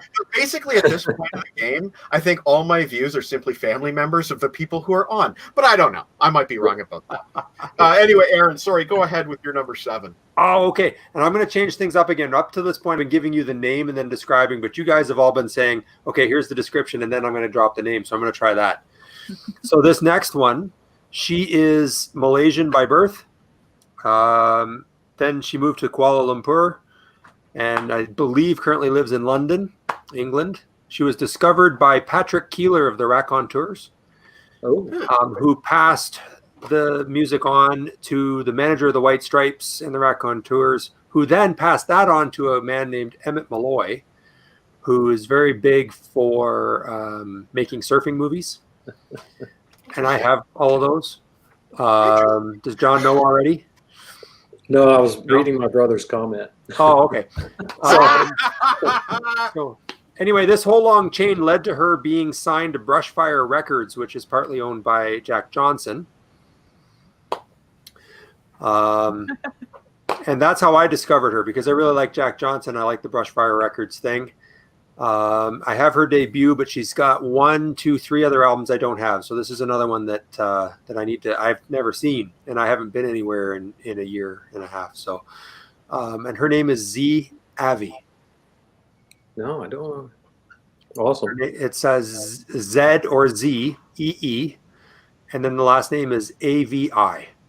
Okay, you got a point. And That's cool. she's amazing. And actually, I just covered her debut album when I was going through in the A's.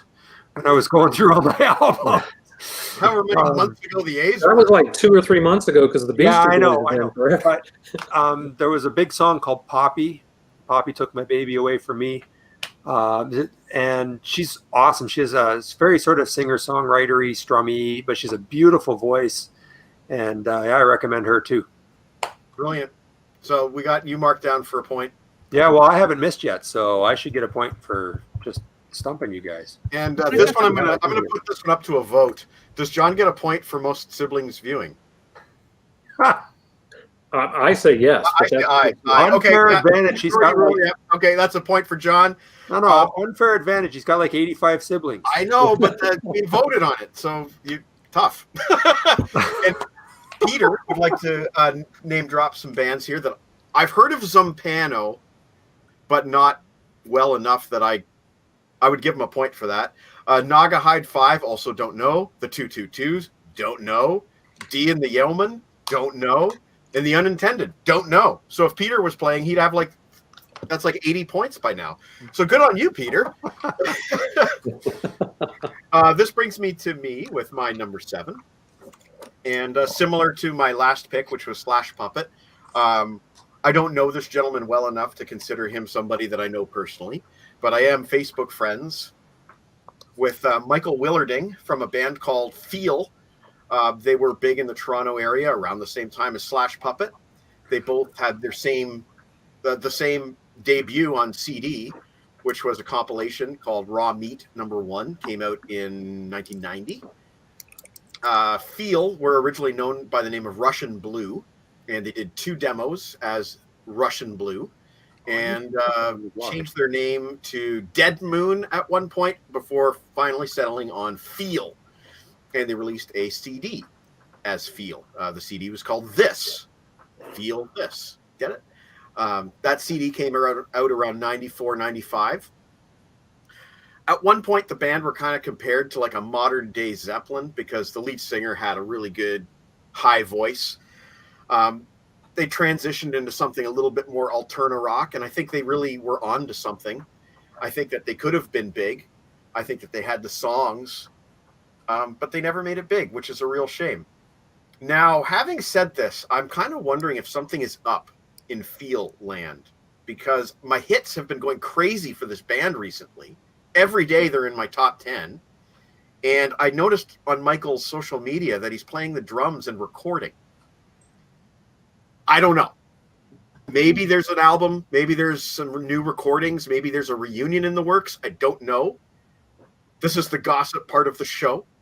But I can tell you that my hits for Feel have been skyrocketing over the last couple weeks, and that I have seen Michael from the band Feel saying that he is recording. That's today's National Enquirer. Do I get a point? No, I haven't heard of them. I haven't heard of them either. Okay. You're good to go. You get a point, Kevin. I already gave it to you. Oh, thanks, buddy. I could tell by the looks on everyone's faces. That's a blank stares. Yeah. I get a blank stare point. Peter clarifies that all of his bands are Canadian. That's fantastic. Oh! I worked with a girl before I met you who dated the lead singer of Feel. And that lead singer's name is Joe Donner. And Joe Donner stumbled upon my Feel review on my website and left a lovely comment. And it is a small world. Okay, Rob, over to you with your number 7. Okay, for me, this one, again, a more recent discovery. And I'm sure some of you may know this, but I'm not sure if all of you know this. And I first discovered these, like I said, a couple years ago. And Johnny Hollow is the choice here. Kind of local, but not really. They do a marvelous cover of the Spoons' Nova Heart, and Spoons. They covered the Spoons, and they also covered the Doors' "People Are Strange." But they're also well known for a song called "Superhero," which is actually what got me on board with them. So Johnny Hollow. I'm going to give you 2 points. One for something LeBrain, and one for a Spoons cover. Like, that's unreal. That's great. Rob is name dropping a band called At Rock. He would get a point for that name for sure. So yeah, I guess Rob's down for 2 points there. Well done. And when you say kind of local, can you clarify what you mean by kind of local? Kind of local, as in like possibly Cambridge, Kitchener, Toronto, kind of that area. Gotcha. Southern Ontario. Yes. Gotcha. And I have a hungry cat, so I'll be right back. Okay. Okay, so I'm gonna take. You know what? I'm just gonna breathe for a minute. Let's agree to just pause for just a moment before we go on to Sarah. I would like to rant for one moment. I feel like I've got a lot of caffeine in my system, and this is overdue. I would like to raise a middle finger to the Star Wars spoilers on Facebook. I have had to leave every single Star Wars toy group that I was a member of because of these spoiler idiots. Fortunately, The Mandalorian was not spoiled for me today, but the episode from a couple weeks ago, the Boba Fett episode, I woke up to see pictures of fucking Boba Fett on my social media. It's the first thing I've taken my Morning Constitutional, and I'm seeing Boba Fett pictures, and I'm like, I did not want to see this. I don't get to watch this until after work tonight. And these people in these toy groups are like, well, it's your responsibility to not go on any social media until you've seen the episode. And I'm like, I have a friend who just had a fucking stroke this week, and the only way that we communicate is by Facebook. Forgive me for wanting to see if my fucking friend that had a stroke is okay. No, I would like to raise a middle finger, 2 middle fingers. This is what I call the double whammy, what I only bring out for special occasions. I would like to raise 2 middle fingers to all the spoiler Star Wars groups on Facebook. You guys are dicks.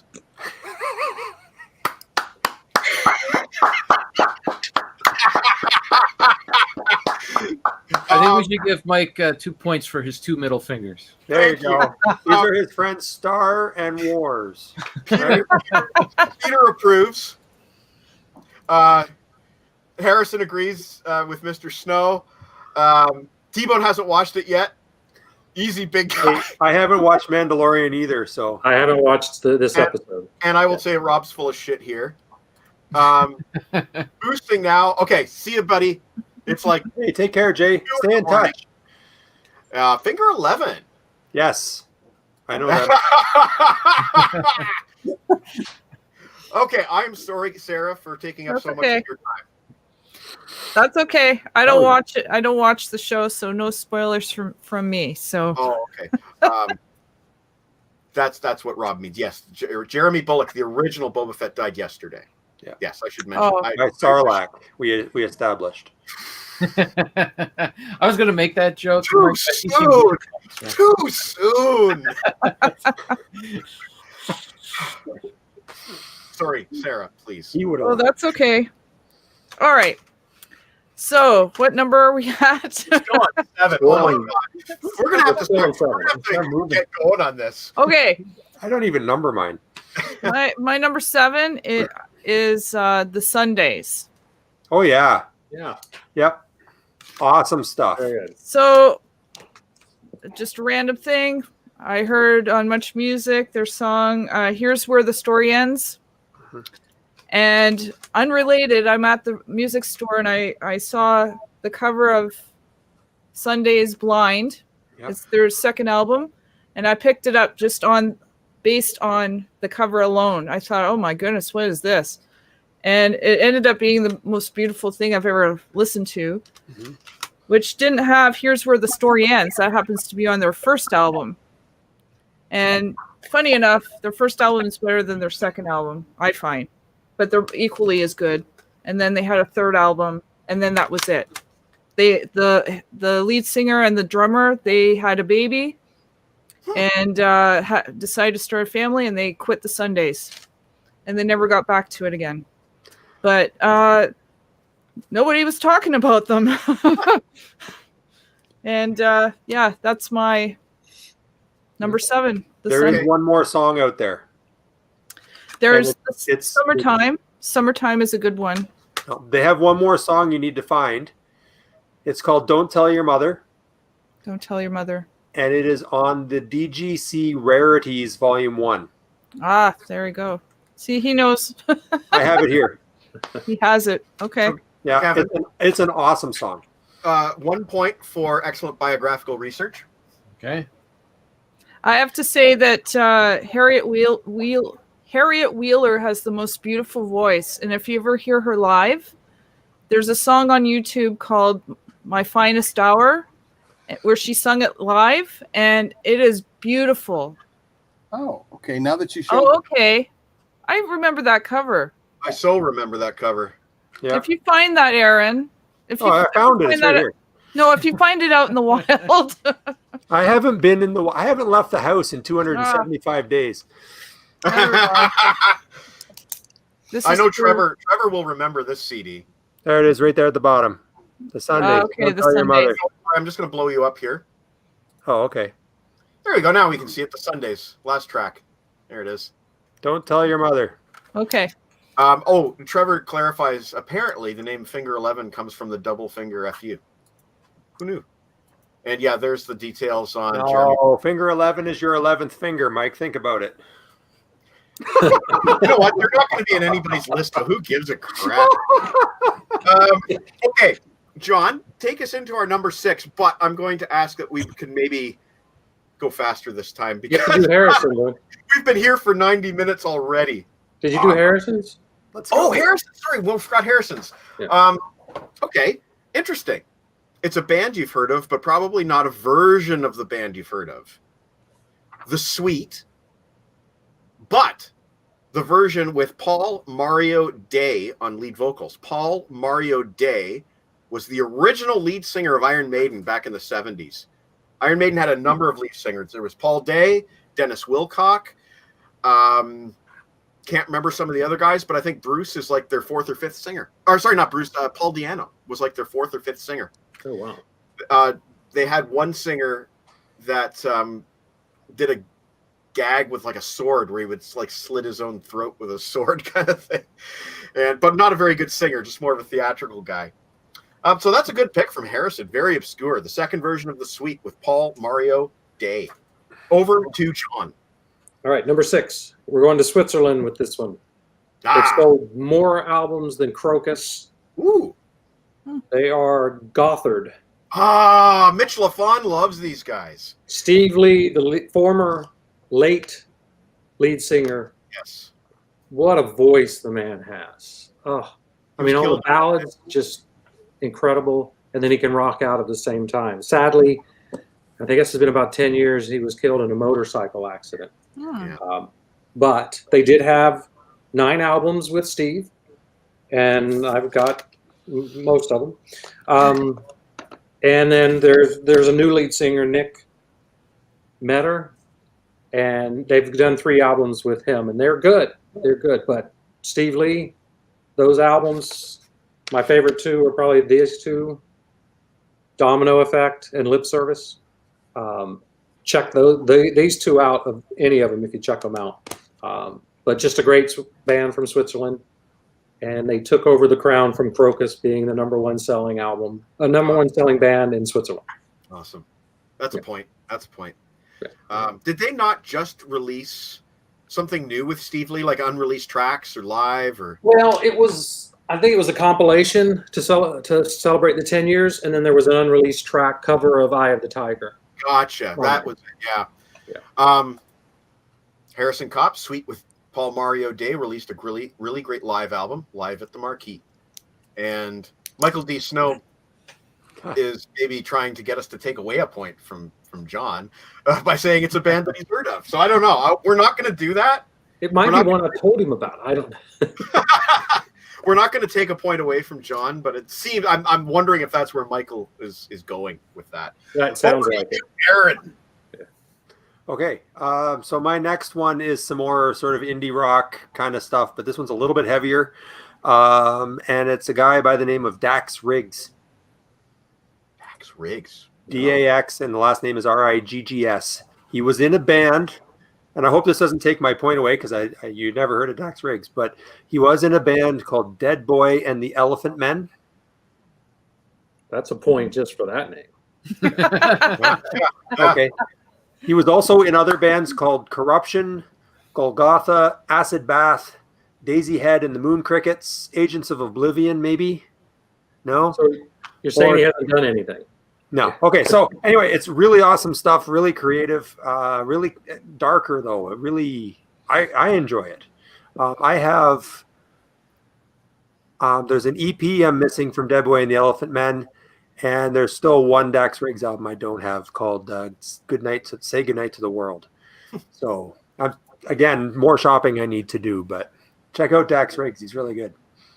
Okay, so that's a point for Aaron. Woo! My baby. My number 6 is a band that conflicts in name only with a better-known country band. There's a band called Big House that's a country band. But Trevor Giordot and I remember Big House, the rock band from 1991. They only released 1 album. The album cover was done by Hugh Syme, who's done a bunch of Rush. But Big House were a hard rock band. They had kind of a unique twist to their sound. They weren't quite straight down the middle. My favorite song is a track on the album called L.A. And in the opening monologue. The lead singer's complaining about how his baby went down to LA to become a big movie star. And he calls her up on her phone and she answers, Jack? And he's like, Jack? Jack who? Jack Palance? Jack Nicholson? Jack who? And I love it. I love that song. It's so damn catchy. They had kind of like a punk rock pop vibe to their melodies because they're all former punkers. Big House, my number 6. Check them out. Canadian content. You guys can decide if I get a point. Yep. Yeah. I've never heard of them. I haven't. John, you would love Big House. Big House. Right up your alley, man. They just came at that wrong time. Their album came out just before the grunge wave, like months. Yeah, so many good bands that happened to. I know. If Rob is still watching, I remember we talked about Big House back in university. Okay, over to the other Rob Daniels. All right. I don't know if do you remember Rob Vukovic from high school? I think so. That's Rob Vukovic, Rob Daniels. There you go. Last name does ring familiar, but not sure. Okay, fair enough. All right. Well, this is a more recent pick for me. My number 6 is a singer, songwriter, composer who is actually now composing for a series called Final Space on Netflix. And this is Shelby Mary. And her voice is just the right kind of sadness, if the best way I can put it. She's got some really great stuff, and she brings some. Actually, she went from co-composer to lead composer on the show, so she's brought some real gravitas to the show, Final Space. But my pick, number 6, Shelby Mary. Okay, that's a point. Yep, definitely. I also like the sounds of all of that. Yeah. That's very cool. Cool stuff. And I don't want Kevin to give us any spoilers, but I am very curious where these points are all going at the end of the day. So no spoilers, please. But he probably hasn't even been writing them down. Oh, it's possible. He could just pull them out of a hat at the end. I mean, if I was to make up numbers right now, you wouldn't know. I would not. 87 points. The thing is, I've already mailed the check. So one way or the other, Kevin could do whatever he wants at this point. That 87 cents is going to come in so handy. That's before tax. Yeah, that's before tax. That's true. Okay, Sarah, what's your number 6? So my number 6 is a band that no longer exists anymore, from London, Ontario. So Mike, you might have heard of them before from the record store, maybe. I don't know, but I know them from going to Western, the University of Western Ontario, and they were at HMV once, and I don't know if they were performing, but they had their HMV had their CD in one of those listening stations, and I took to it right away. They're pretty folk, they're folk rock, and really nice. Julia Propeller is the name of the band. And they had 2 albums. I only have one of theirs. They're, just one of those, just local bands. That's it. Is that the kind of thing you'd want Aaron to look for the other CD for you? I don't know if it even exists anymore. I have to be honest. Oh, that might be a Grail List album then. Might be. Send me the thing. It's the lead singer, well, there were 2 lead singers. One of them, Brenda McMurrow, she's doing folk stuff right now. And sort of like what do you call that? Enchanting? Like she chants? That's her thing now? That's cool. Yeah. I was just reading up something on her. But anyways. Like non-verbal vocals. Yeah, I don't know. I haven't listened to her actual, stuff. But anyways, I really like it. Folk and Sarah gets a point, and Rob gets a point too, because look at that. Yeah. So 2 points awarded this round. That at the end of that round, and we were on to round 5. Oh no, we were on to Harrison. Sorry, Harrison. Okay, this is a band I'm sure everybody here knows, but he is hoping to expose Slade to some Yes. viewers who Oh, yeah. may never have heard of Slade before. And interestingly enough, maybe about 2 weeks ago, I went through a kick of playing Run Runaway by Slade about 5 times in one evening. Yeah. I love black and white, black and white. Run, run away. See chameleon lying there in the sun. All things to everyone, run, run away. Hopefully, I don't get a copyright strike. So, Harrison gets a sing-along point. And over to John. Oh, sorry. Bear just came in. Oh, hey, Bear. John gets a dog point. Yeah. All right. Go get the This fish. band's out of Nashville, Tennessee. They're kind of a cross between Tom Petty and the Eagles, and they got a little bit of country. And they're not quite country, but they're not rock and roll either. So they're somewhere in between. They're called the Wild Feathers. They've got 4 albums. Oh, you've had that on your site. This is their debut. Oh wow. Beautiful. That's great artwork. They've got a record store release live album that was, I think, exclusive to the record store. Oh, no, that's not it. Sorry. Live at the Ryman. Wow, I love that vintage-looking artwork. And then their brand new one, Medium Rarities, signed by the band. Nice. Wow, nice. It's all B-sides, rare songs that they've never released, and we got them on an album finally. But yeah, I just love it. There's 2 lead singers, and sometimes they do sound like Tom Petty, and then sometimes it's really laid back like the Eagles, and it's just, I don't know, I just feel real good when I listen to them. So they just need to get more famous. The Wild Feathers is my next place. Okay, so that's obviously a point plus 1 for the dog. Yeah. James Kalin, only a week ago that his wife discovered that Run Runaway was not a song, a Great Big Sea original. And Slade never made it big in America, so I thought I'd bring them up. Some of their songs were covered by big artists like Quiet Riot. But Run Runaway, it was on MTV a lot. I remember that one. It was on Much Music in Canada when I was growing up. Yeah. Harrison, heard of Quiet Riot? Sorry, had to do it. Ha ha ha. Okay. Over to you, Aaron. Yeah, I love the little bit of delay in all the videos. It sounds like you're all on like some sort of 2 Chainz auto tune thing. It's awesome. That's not a good thing. Okay, so my next one is, well, once I tell you who's in it, it's not going to matter. But the band is called Buckshot Le Funk. Nope. No. Okay, so it's a jazz group led by Branford Marsalis. Whoa. Oh. And now we're in the land of Marsalis, and this makes Aaron really, really happy. Doesn't matter which brother, I love it all. But this was an interesting one. It was in the 90s, and it wasn't strictly jazz. It was, I wrote it all down here. You've got jazz, you got funk, you got rock, you got pop, and you've got hip hop in there. And it's just this sort of soup of sounds, and it's really, really cool.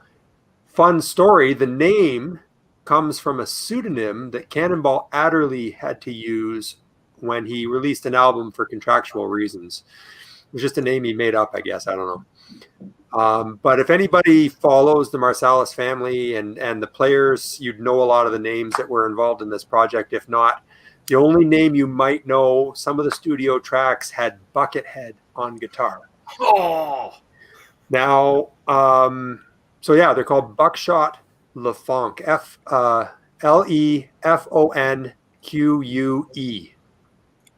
Wow. Buckshot. So that's a point. Buckshot Le Funk. And there's 2 records, and they're both really, really good. Hmm. Well, And not just because I love the Marsalis family. I'm going to tell you right now that I do not get a point for my next band because Trevor Girodot's watching, and Trevor Girodot introduced me to this band. By the way, Trevor Girodot name dropped the Neurotic Outsiders, which is actually a band I just recommended to Lana today because she was looking for some punk rock. And She's been asking me too. Neurotic Outsiders were the gateway to punk rock. Had Stevie Jones from the Sex Pistols, Duff McKagan and Matt Sorum from Guns N' Roses, and the bass playing Taylor from Duran Duran. Sarah, help me out. That's right, John Taylor. John Taylor from Duran Duran. It was originally his project, actually. Yeah, I have that here. Anyway, I'm not giving myself a point for my number 5, which is the Barstool Prophets from Cornell. See Aaron, yeah. Anyway, Right. Trevor got me into that band. They had a big tune, I believe it was called The Ledge, on their debut album. Yeah. Called Crank. They had 3 releases in total. They had a debut EP called Deflowered. They had Crank, and then the follow-up album, Last of the Big Game Hunters, which is my personal favorite. I would probably give it like 4.5 to 5 stars today. Love that band. They're very similar in sound to early Tragically Hip, and similar to the Tragically Hip, very, very cool poetic lyrics. Yes. Nice little twists of wordplay. Love them. Barstool Prophets, my number 5. No points. Market 0. They had a really good song about like some sort of there was a murder that took place. Mary, Mary, where are you now? Or something. Yes. The blood won't wash off somehow or something. What was that song? See, I'm on the Wikipedia right now. Hey, hang on a second. It was on Crank. I'm going to go to my folder. Hang on a second. Anyway, it was Little Death. Was that it? Little Death? Little Death. Yeah, that's the one. Little Death, Good song. yes. Subtitled Oh Mary Mary. Yeah. Yeah. Great song. Oh, Paranoia. That was another good one. Yeah. Birdman was a good one. Short and Curlies. That was one of Trevor's favorite. Beat My Brain. Yeah, great band. Great album. Trevor, I hope you're still watching. Over to you, Gimli. I mean, Rob. Okay. So again, from the film Hollow Man from Haha. 1999, this particular group, their one song on this album absolutely floored me, and hopefully I'm pronouncing this correctly, Skunk Anansi. Oh, Skunk Anansi. yes. And Smelling Jesus. yes, and with Charlie Big Potato. Yep. That was the one that got me into them, and man, that woman can sing. Oh, yes. She sang, correct me if I'm wrong here, guys. She sang one tune on Tony Iommi's first solo album. I don't Skin. have that. Is her name Skin? I believe so. Yeah. Yeah, she sang a tune on Tony Iommi's very first solo album. Yeah. And I believe they've written with Bruce Dickinson from Iron Maiden as well. Yeah. I don't have that Iommi. I want it. We're giving Rob a point for cool. Just cool. That's it. Okay. But I do know that one. That's fine. He's still getting a point. What are you trying to do, okay. Aaron? Okay. Come on, Aaron. Be a team She player. has a here, bud. really, if you really want an awesome ranting kind of song, listen to one by her called Selling Jesus. It's awesome. They're selling Jesus again. They want your bones and your money. Oh, it's awesome. No, they want your soul and your money, your blood and your bones. They're selling Jesus again. Awesome. Check it Yeah, out. yeah. What's So her that name is again? Trevor Girdot's given me the yes on the Barstool Prophets, and there's a whole ton of stuff going on between T-Bone here and Harrison that I'd rather not get into. It's all got to do with that Quiet Riot crack that T-Bone made a while ago. Oh, Okay, Sarah, let's close out the number 5s. So my number 5, I brought this up the last time I was on your show, Mike. But it's John Bottomley. Yeah. Yeah. And specifically, I like his album Blackberry. That's the one song, one album that I like. I do have his earlier album, and he had a succession of albums, I think 3 or 4.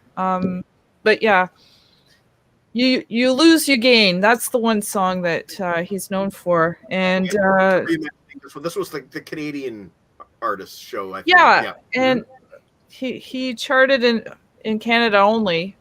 And you know, it's kind of tragic because he's not with us anymore. He passed away due to mental health issues, and you know, that's kind of sad. But I really took to this one album. You know, that when you lose, you gain. When I heard that song, that was like, I have to find this album right away. That's pretty much how it was for me, and then it just stuck. So Kevin, that's worth 2 points. One. No, I'm serious. Hear me out. One for CanCon. That's an automatic. and one for highlighting the mental health thing, because that's what this show started all about. We're here to just kind of be social in the only way that we possibly can on a night where more than likely we'd be doing something else. So that's what we're doing here. Or watching. Either way, Aaron hasn't been out of the house in 487 days, I believe is what he said. So oh my God. I mean, look how pale he is. So we're just going to give Sarah 2 points because we are here to support mental health. Yes. And that brings us to my lovely wife. She gets another point because that is absolutely yes. Yeah, absolutely. Yeah. Your wife's doing important work. Absolutely. Yeah. There's a shortage of those very, kind of very, very good at it. I'm biased. But she has to look after herself too, because she can. Oh yes. She can have her own fatigue, Oh, I know. Yeah. Oh yeah. There's a whole thing. Yeah. Having said that, I trust this man to be the guy to take care of her. Oh dear. You go. She's screwed. Okay, Mr. Snow, take us to number 4. Harrison. Oh wait, no, we forgot Harrison. I'm sorry. You Harrison. Sorry, buddy. I keep forgetting you. Okay. This is a very, very simple one. And Aaron, you might want to do the earmuffs, but Blaze Bayley. You know what? No, it's fine. It's okay. I think we had some really good Maiden discussions last week in regards. There were a lot of Blaze Bayley songs in those lists. Yeah. And, Aaron, you might never turn around on Blaze in Iron Maiden, but Harrison's got a good point here. Blaze's, I can only really speak to his first solo album, Silicon Messiah. It's really fucking good. It is really good. Yeah. And on his live album that followed it, he did one of the best covers of Dazed and Confused I've ever heard. So Harrison gets a point for Blaze Bayley. Okay, John. Oh, wait. Thank you, Peter. Cheers, man. Tune in every week, buddy. Every, not every Friday, as I'll get to the scheduling stuff at the end of the show. But thank you for that. Okay. All right. John. I'm disappointed on this next one that I don't have a CD or anything to show you. And I'm actually upset at myself. So after Christmas, I'll be doing some heavy shopping. This is a singer. He's a solo artist. I discovered him, when internet radio was kind of a new thing, and I would play it at work, and a song popped up called Not That Cool.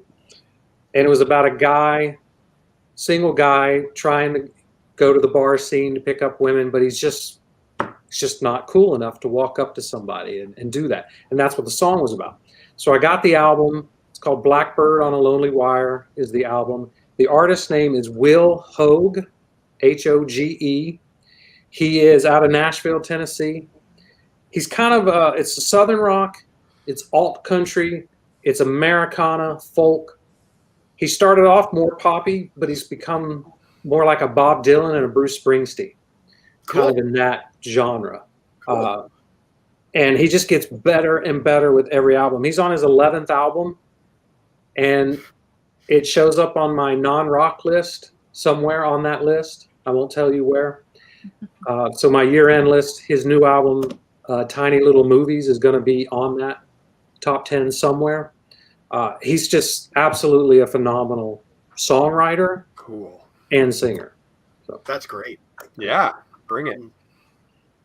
We're going to award John a point for stumping LeBrain,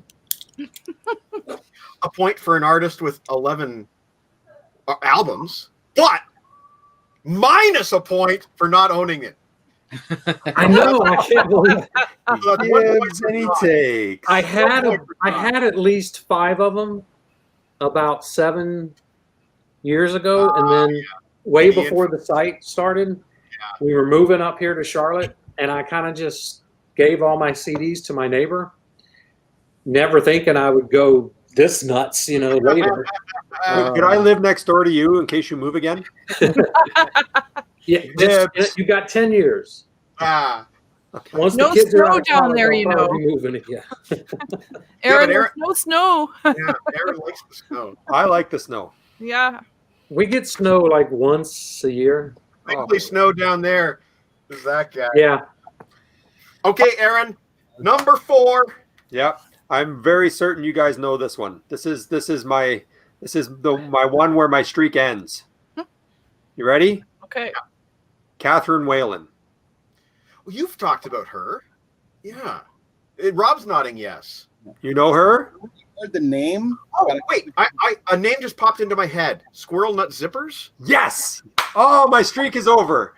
Yeah, Catherine Whalen. Target 0! I know. Catherine Whalen is a former member of the Squirrel Nut Zippers, but she has some excellent solo albums. And I thought I had them all, but then I went on Discogs and found there was one that I don't have. So damn it, now I got another one to add Okay. to the list. And it is Kevin? called Catherine Whalen and Her Fascinators, Madly Love. She just has such a gorgeous, smoky voice. You know, if you know Squirrel Nut Zippers, you know exactly what I'm talking about. She's awesome.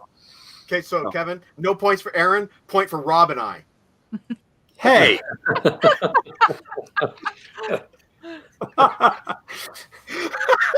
Oh my gosh. God. Dude, this is the most caffeinated I've ever been on the show. Apologies now to Jen. Sorry? Apologies now to Jen. You're probably going to be up banging around at 3:00 in the morning. Well, the truth be told is that she had a heavy seizure earlier tonight, and she's actually sleeping right now, so she's going to be up all night. Okay. So it's yeah. I didn't want to bring it down again. I don't mean to do that. Like, it's not a downer. That's serious. It's just part of our life. It's just part of daily life for us. You know, it's just a matter of how often and when.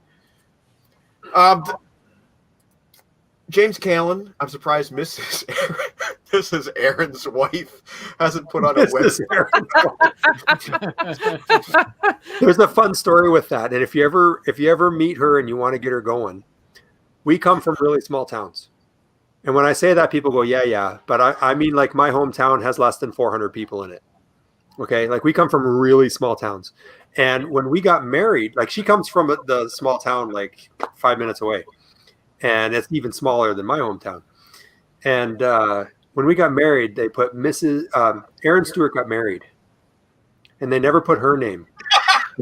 So congratulations to Mrs. Aaron Stewart. And it was like, if you ever want to get her going, that's awesome, because that's like a throwback to a long time ago. Okay, so Kevin, Awesome.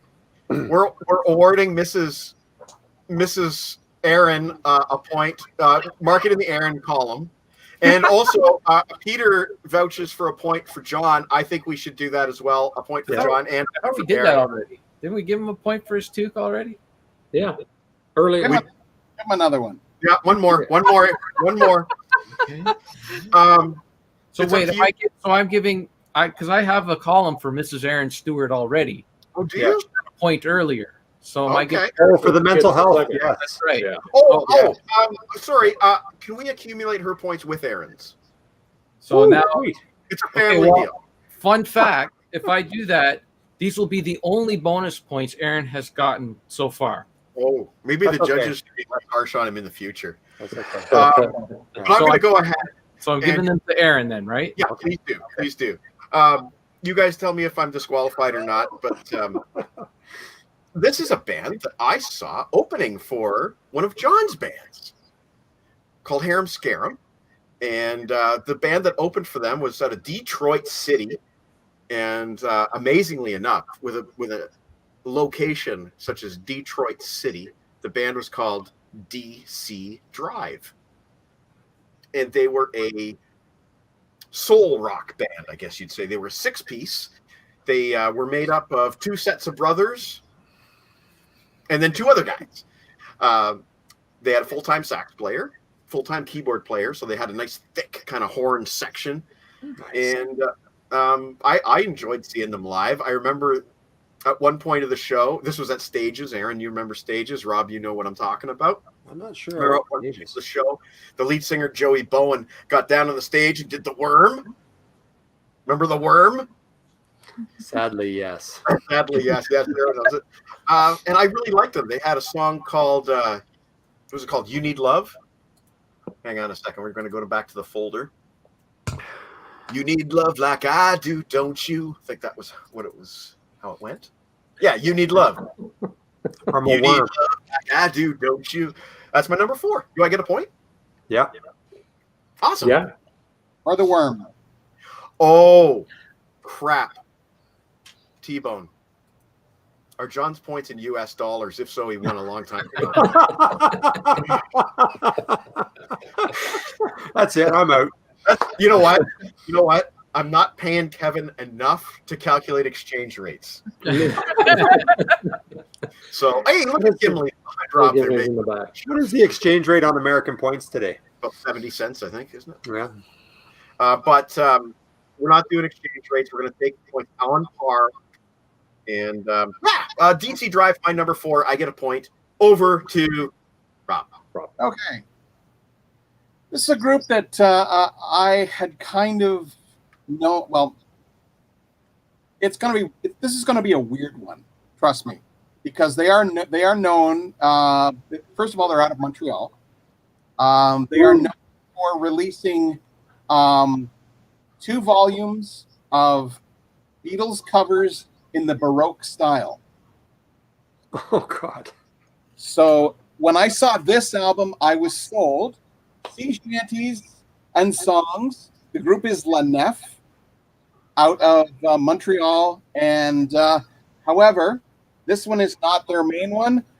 A favorite one of both of Dorothea and I was the Battle of Killiecrankie. Oh! So unusual, kind of classical stuff, but some amazing vocal work and really cool. I love it. 2 points for Rob. Because once again, we've got another Dorothea involvement. So 2 points for Rob on that one. Nice. Awesome. Okay, Sarah. A point for Montreal. Let's not get too generous. Oh, I love that city. Well, maybe you'll get a point for Montreal. But we'll No, see. probably not. Sorry, Sarah, go ahead. So I'm not sure if I'll get a point on this one, but my number 4 is Silver Sun Pickups. Yep. Yeah, that's Yeah. a point. That's a Yeah, point. see. I love that band. No, Mike, I totally recommend Carnivas, Mhm. their album Carnivas, Silver Sun Pickups. I love this album from top to bottom. And that's all I have to say. Okay. Well, that's enough for a point. No one heard of them? Nope. I've heard of them. I heard of them. Okay. Yeah, Okay. Aaron. I was sitting there going, oh, yeah. Oh, sorry. Okay. That also went over my head. They- Minus 1 point right here. Me, minus 1. Okay. They've had a succession of albums, but Carnivas seems to be the one that really got its hooks in me, and Nice. I really love it. It's rock, it's poppy, it's really good. I love it. I recommend it. Awesome. Okay, this brings us to Harrison Copp. It's up to you guys whether he gets a point or not.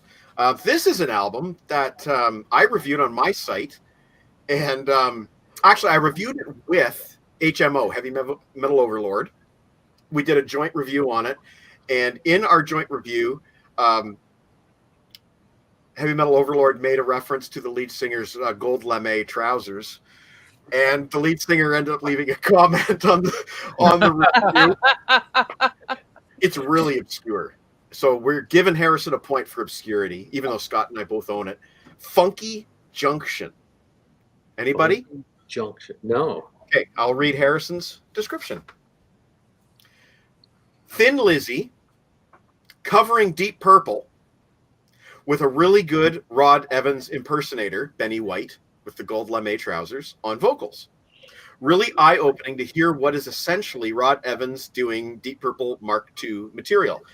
When he says Thin Lizzy, he's there's a little bit more to it than that. It was Thin Lizzy, the original 3-man lineup, plus 2 other guys, expanding it to a 5-man band using the name Funky Junction.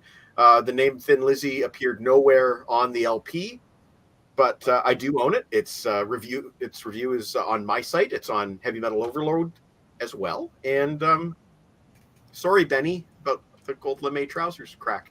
Point for Harrison Copp. Cool. And that brings us to the top 3 with John. All right. Now Mike's going to know this guy. Okay. This is another singer that I know where we're going. throughout the whole career. He's got over 43 studio albums that I know of. Probably 60, 70 albums or more when you include live albums and best of. I own a few. Of them over here. It's Jeff Scott Soto. Yeah, Mike just got his brand new one recently. Japanese import. His solo stuff is great, but it's his work with a group called Talisman that had Marcel Jacobs was like the main writer. He was the bass player. He's passed away. They did 7 studio albums, not a bad one in the bunch. He has a current project called Wet. Yeah. And the 3 members of the band, one guy's in Work of Art, the band, one guy's in Eclipse, and Jeff was in Talisman, so Wet is the name of that one. They have a new album coming out in January. Those guys are incredible. His Soto band, which is more of a heavy metal band, using his name. Sons of Apollo with Mike Portnoy and some bass player we won't mention. They're really great. He has did an album with Neil Sean called, the band was called Soul Circus. Oh, yeah. And it landed him the role of frontman for Journey for a tour, which sadly they never did an album together. And he did a new metal album with a band called Red List that was different to say the least. And you can't get it on CD, it's digital only. He works with TSO, does all the Christmas tours every year. Really? Usually he's the West Coast singer. I didn't know that. It's just incredible singer. Okay, that's a point. Stumping LeBrain on the TSO fact. That's a point for Snow. Yeah, you're good to go. Harrison Copp, Mr. Jeff Scott Soto does an amazing cover of Ages High. Shame about he who must not. Oh, I know what that's a reference to. But since Deke's not here, we won't get into it. That's Deke's arch nemesis that he's referring to. Okay, Aaron, over to you with your number 3. Deke has an arch nemesis. Yeah, but you know what? We're not going to get into it this show. Okay, no, that's fine. It just makes it sound like he's running around in the streets with a cape fighting crime at night, and he has an arch nemesis. If you want to know more, watch the T-Bone episode. Yeah. Oh, I watched maybe I wasn't paying attention. I watched most of it. Fair enough. There's maybe I just don't remember that part. T-Bone knows. T-Bone knows. But anyway, yeah, Aaron, number 3. Excuse me, number 3 for you. Okay, yeah. This is another one I'm sure some of the Canucks are going to know. Nick Buzz. Anyone? Bueller? No? Okay, so you've got pianist John Goldsmith, violinist Hugh Marsh, guitarist Rob Pilch, and singer-songwriter Martin Tielli of the Rio Statics. The first thing that I heard from them, and it turns out this is the first thing they did, was a song on a Joni Mitchell tribute called Back to the Garden. And I have that here. I have it too. I bought it with you in Toronto. Yeah, I don't like Joni Mitchell, but I have the tribute album. Bad Canadian. I don't like Joni Mitchell. But anyway, this was a band named after Martin Tielli's chain-smoking cigarettes habit. So it's Nick Buzz, Nicotine Buzz. Okay. So they had 3 albums, and I have 2 of them. I still need one called Arnold Schomburg and the Berlin Cabaret.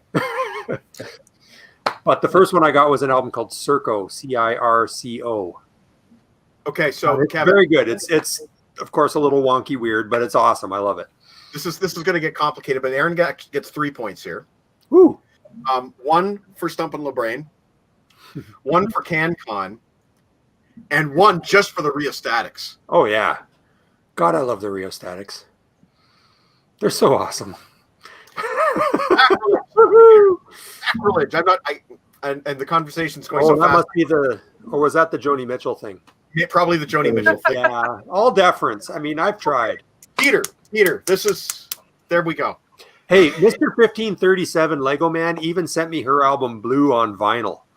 Wow. To try to, and still, I can do a song or two, but not a whole You lot. send that album my way, okay? I'm not going to deduct any points from Aaron, but well, you know what? Well, let's give Joni some props here, just because of her enormous shadow that she casts. Oh yeah, like I said, all deference. It's just a personal thing. I would not choose to play it. Yeah, and Joni's had some health issues in recent years, and we only, truly only wish her the best because she is an icon. Oh, for sure. Yep. My number 3 is a band that I've reviewed everything they've ever released, except for they did an early demo cassette that I never got my hands on, but I got Judas Priest. No, it's the band. I believe they were. There you go. That's a beautiful. Very nice. I'm just going to quickly confirm on MikeLadano.com where this band is from, but I believe they were from Sarnia, Ontario. And Sarnia, Ontario, Canada. They are called Deadline. I'm going to go ahead and put the album cover on the screen. Deadline. They were Deadline. Sorry, it's like Dead Limes. I'm like Deadline. It's like, don't drink the tequila. That's them right there. That's just good advice anyway. You can see that. That's your train. Check out that font. Woo! Yeah, no kidding. Oh no, that's me. I added this. Oh, okay. This was I took their album cover and I added this information when I put the video on YouTube. Donna, do you wanna? That was the name of their first video. And they were great. The two main guys, there were two brothers, and they sang amazing harmonies. And I loved this band. They came out with that first album, the one that I just showed you, the self-titled. And it had such a variety of hard rock sounds on it, so much so that I would compare them to Queen in terms of diversity. Then they kind of went in like a pop punk direction because it was the 90s and you had to do something. Oh, James Galen noticed my Gmail tab open. Oh, shit. Yeah, okay. If you're wondering why you haven't heard from Mike. No kidding. The shitty thing is that that's my work email. Oh, oh my God. That gives me... that makes me, like, I have inbox 0. I live inbox 0. I read it, I reply, I delete, it's gone. I have an unanswered email from Michael, the box set rep, that I need to answer. Shit. Anyway, there we go. My number 3, Deadline from Sarnia, Ontario, Canada. Peter says we are redeemed. Do I get a point? Yes. Oh, yeah. Absolutely. Mark it 1. But then you lose a point for that font.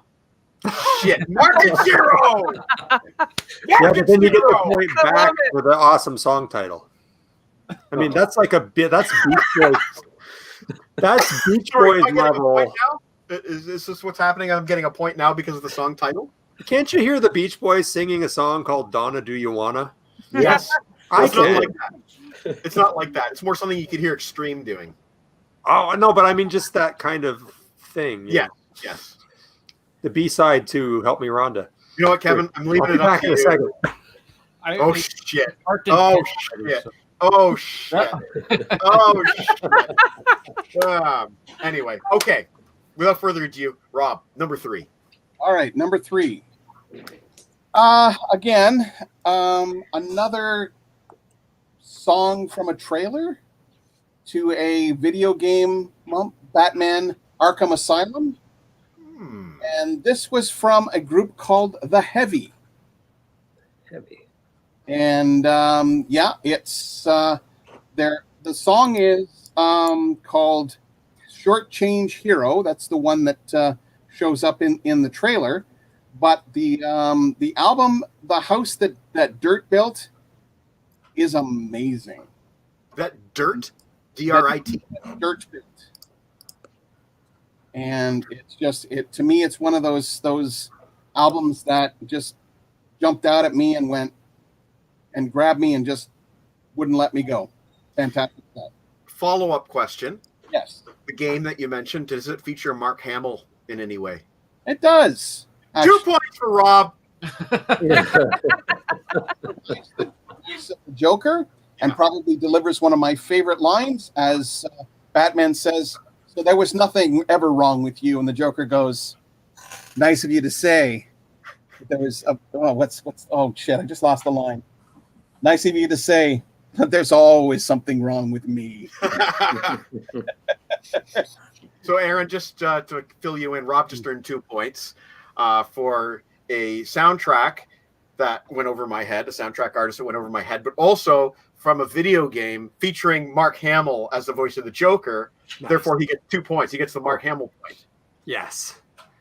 Mark Hamill gets all the points. Mark Hamill gets 10 points, and I'm not going to say why. Sarah.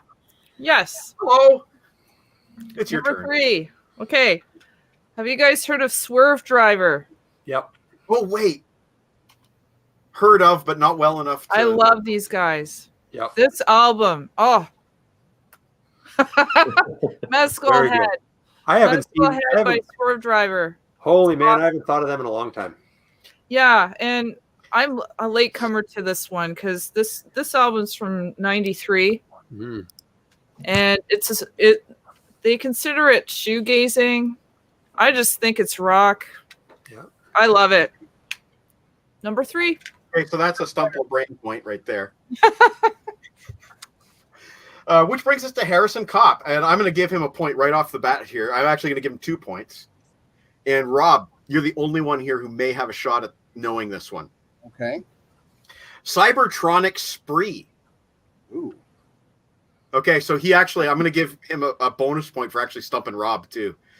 So that's actually, I'm giving Harrison 3 points here. 1 for stumping me, 1 for stumping Rob, and a third for being a Transformers reference. Okay. I was going to say that's not polyphonic because I know that. Cybertronic Spree. Cybertronic, okay. A bit gimmicky, but they do a damn fine job of covering the 1986 Transformers soundtrack, as well as the best cover of the Immigrant Song that he's ever heard. So that's a whole 3 points for Harrison. Wow. And that brings us to John taking us into the top 2. Top 2. All right. Now, my next 2 are probably some people are going to know. I actually did a post on one of this band's songs just a couple days ago. They've got 7 studio albums, 2 live albums, an EP. They're a little bit country, southern rock, country rock, I guess. And they're from just down in South Carolina, so they're not far down. And they're called Need to Breathe. Yeah. This is their new one, Out of Body, which has the song Who Am I, which is what I just wrote about the other day. Oh, yeah, that was an amazing track. There's so many like that. And what I really like about them is their songwriting.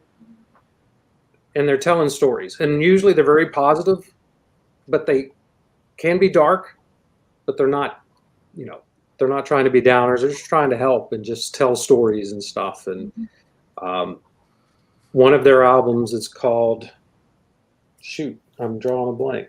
Rivers in the Wasteland. Great album cover. It's a great album title. Shoot. Yeah, I'm drawing a blank. It's Rivers in the Wasteland.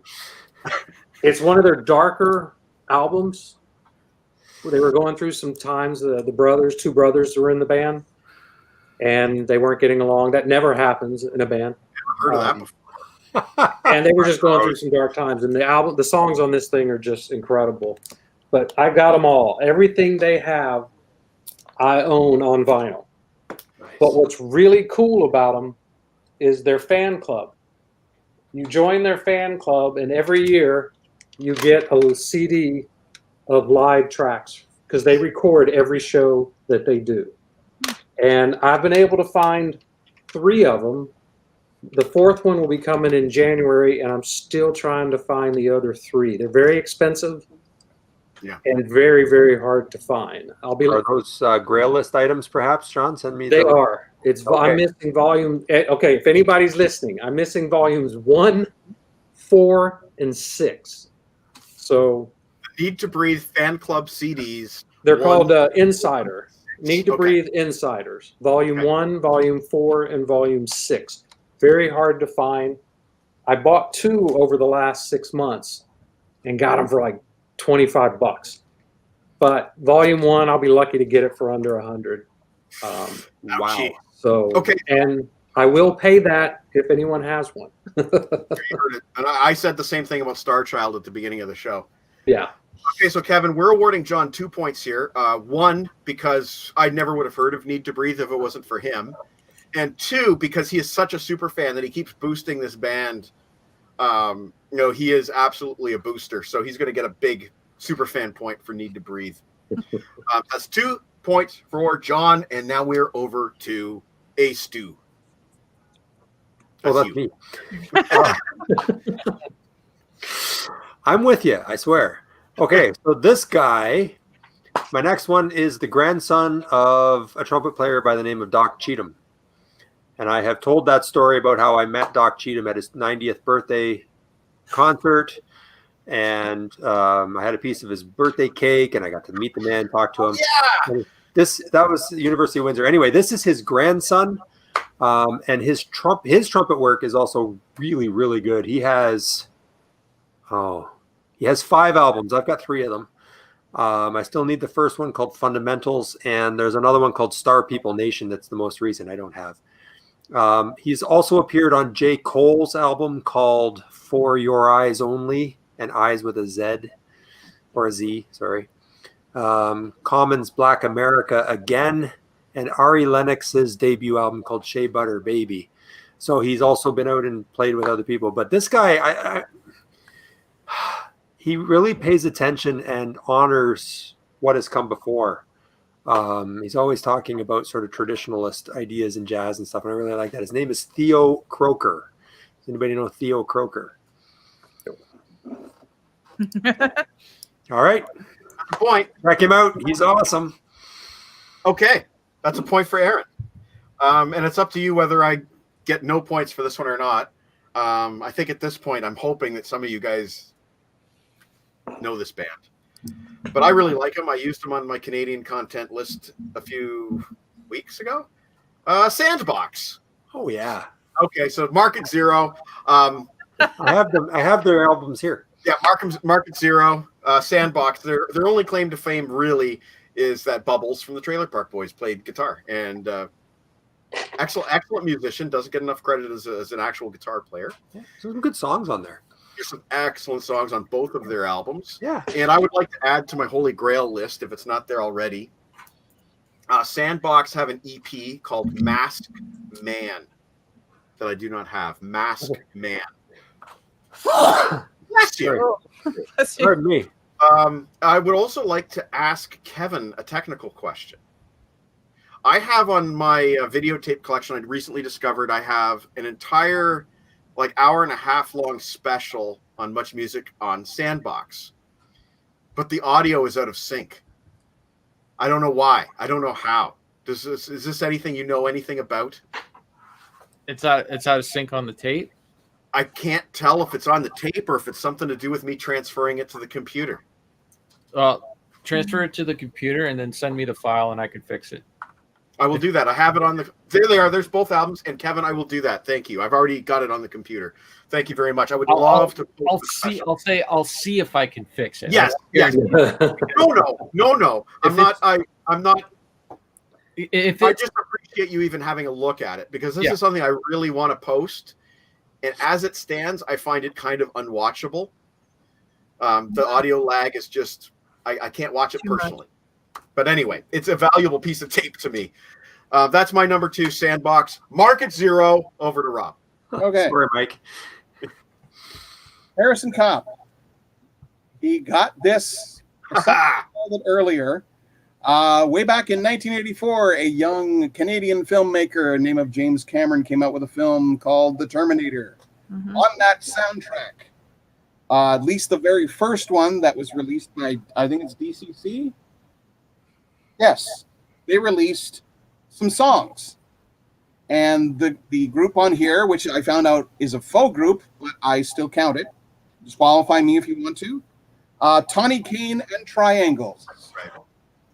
And they did 3 songs. You Can't Do That, Photo Play, and the one that got me was the one in the tech noir scene, Burning in the Third Degree. And that is from the Terminator soundtrack. Wow. Okay, Kevin, 2 points. One for stumping me, one for the James Cameron CanCon connection. There you go. And this brings us to Sarah with her number 2. Have you guys heard of Japanese breakfast? No. Automatic point there. Let's see if you can score any more. Keep going. I'm not even sure. I'm not even sure how I got onto these guys. It might have been through because I don't know. Have you heard of Phoebe Bridgers? She's becoming more and more popular. Oh, see, there you go. Someone just did a write up on her. Oh, sorry. Anyways. Yeah. Nope. And then I get a write up on her. Oh, Phoebe Bridgers, you mean? Yeah. Oh, okay. Sorry, I haven't been reading. Oh, but anyways, yeah. So I came upon Japanese breakfast, which is basically a moniker for Michelle Zauner, and she's released a couple of albums, and she's awesome.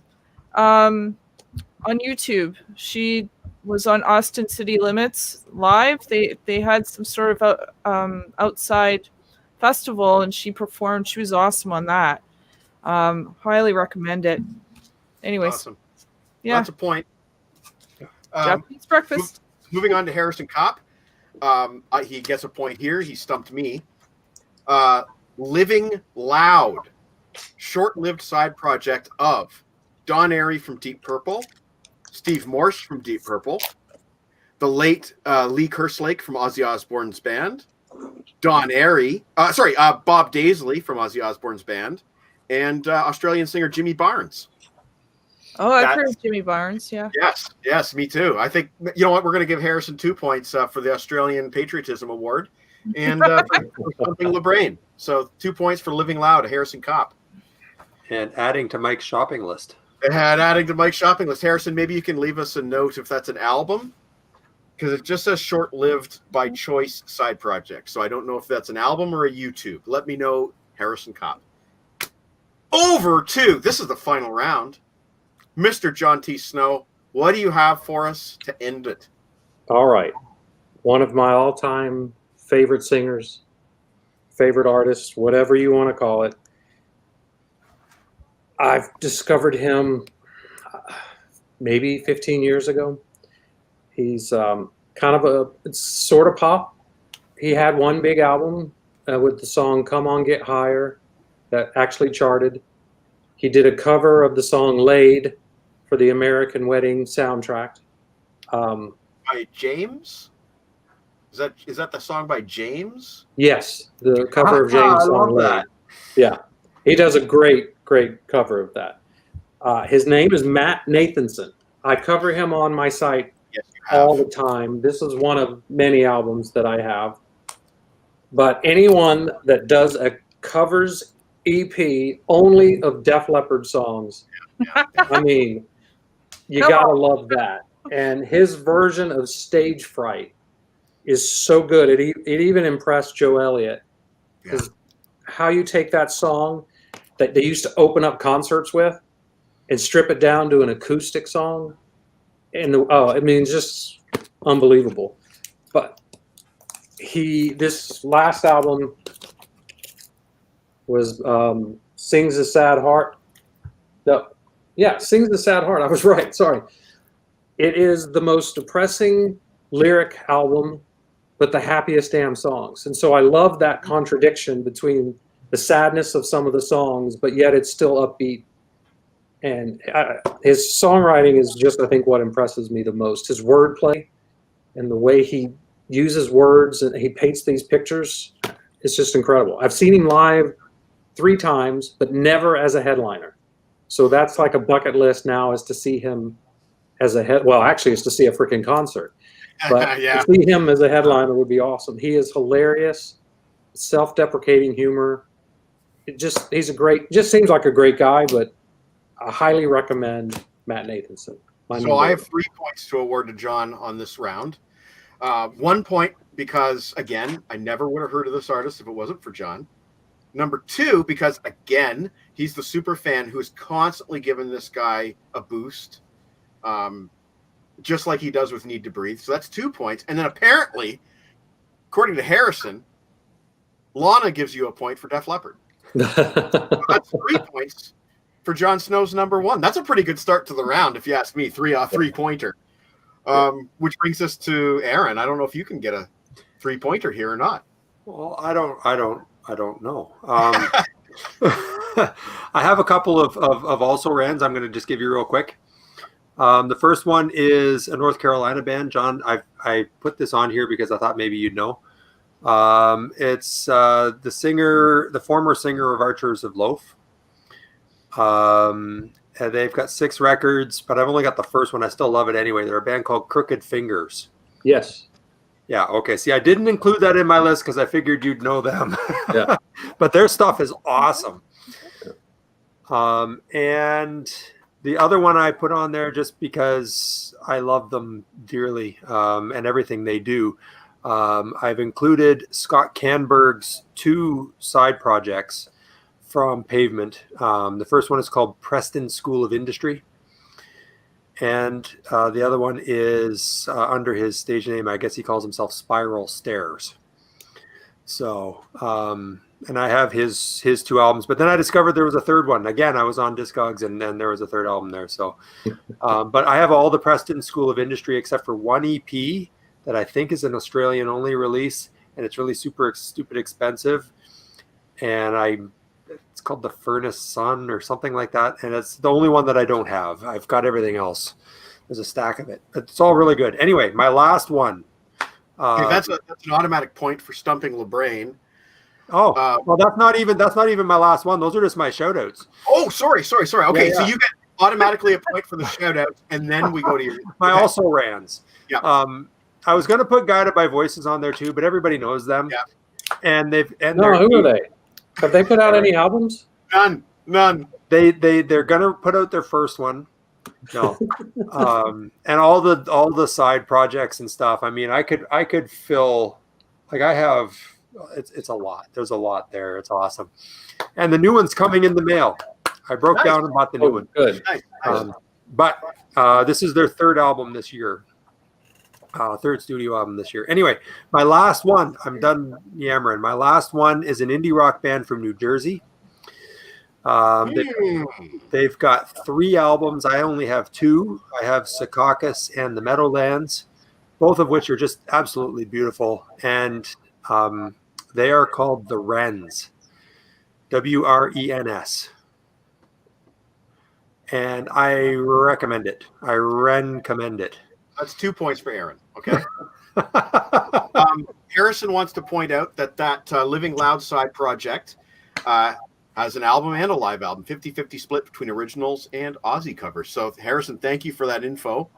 And Peter, thank you so much. I really appreciate you watching tonight. And by all means, leave a comment at mikeladano.com. Let me know what you think about any of these tracks, any of these bands.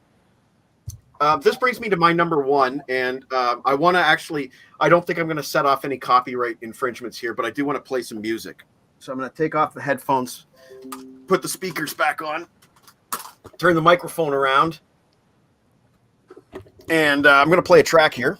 No, Mike, don't. The bots are powerful. Sorry?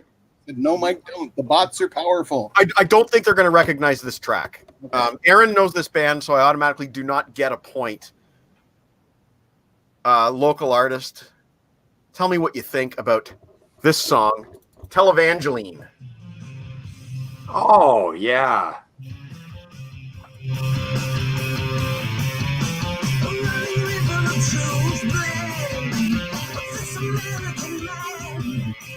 Rest in peace, Paul.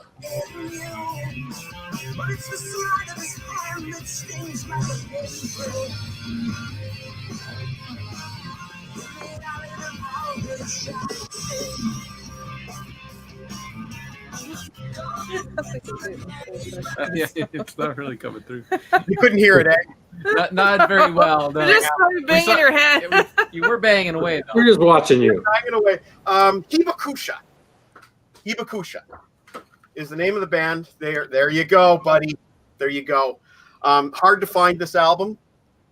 Paul McLeod was the name of the lead singer. Very, very talented local artist. I'm sure Rob knows of Paul McLeod.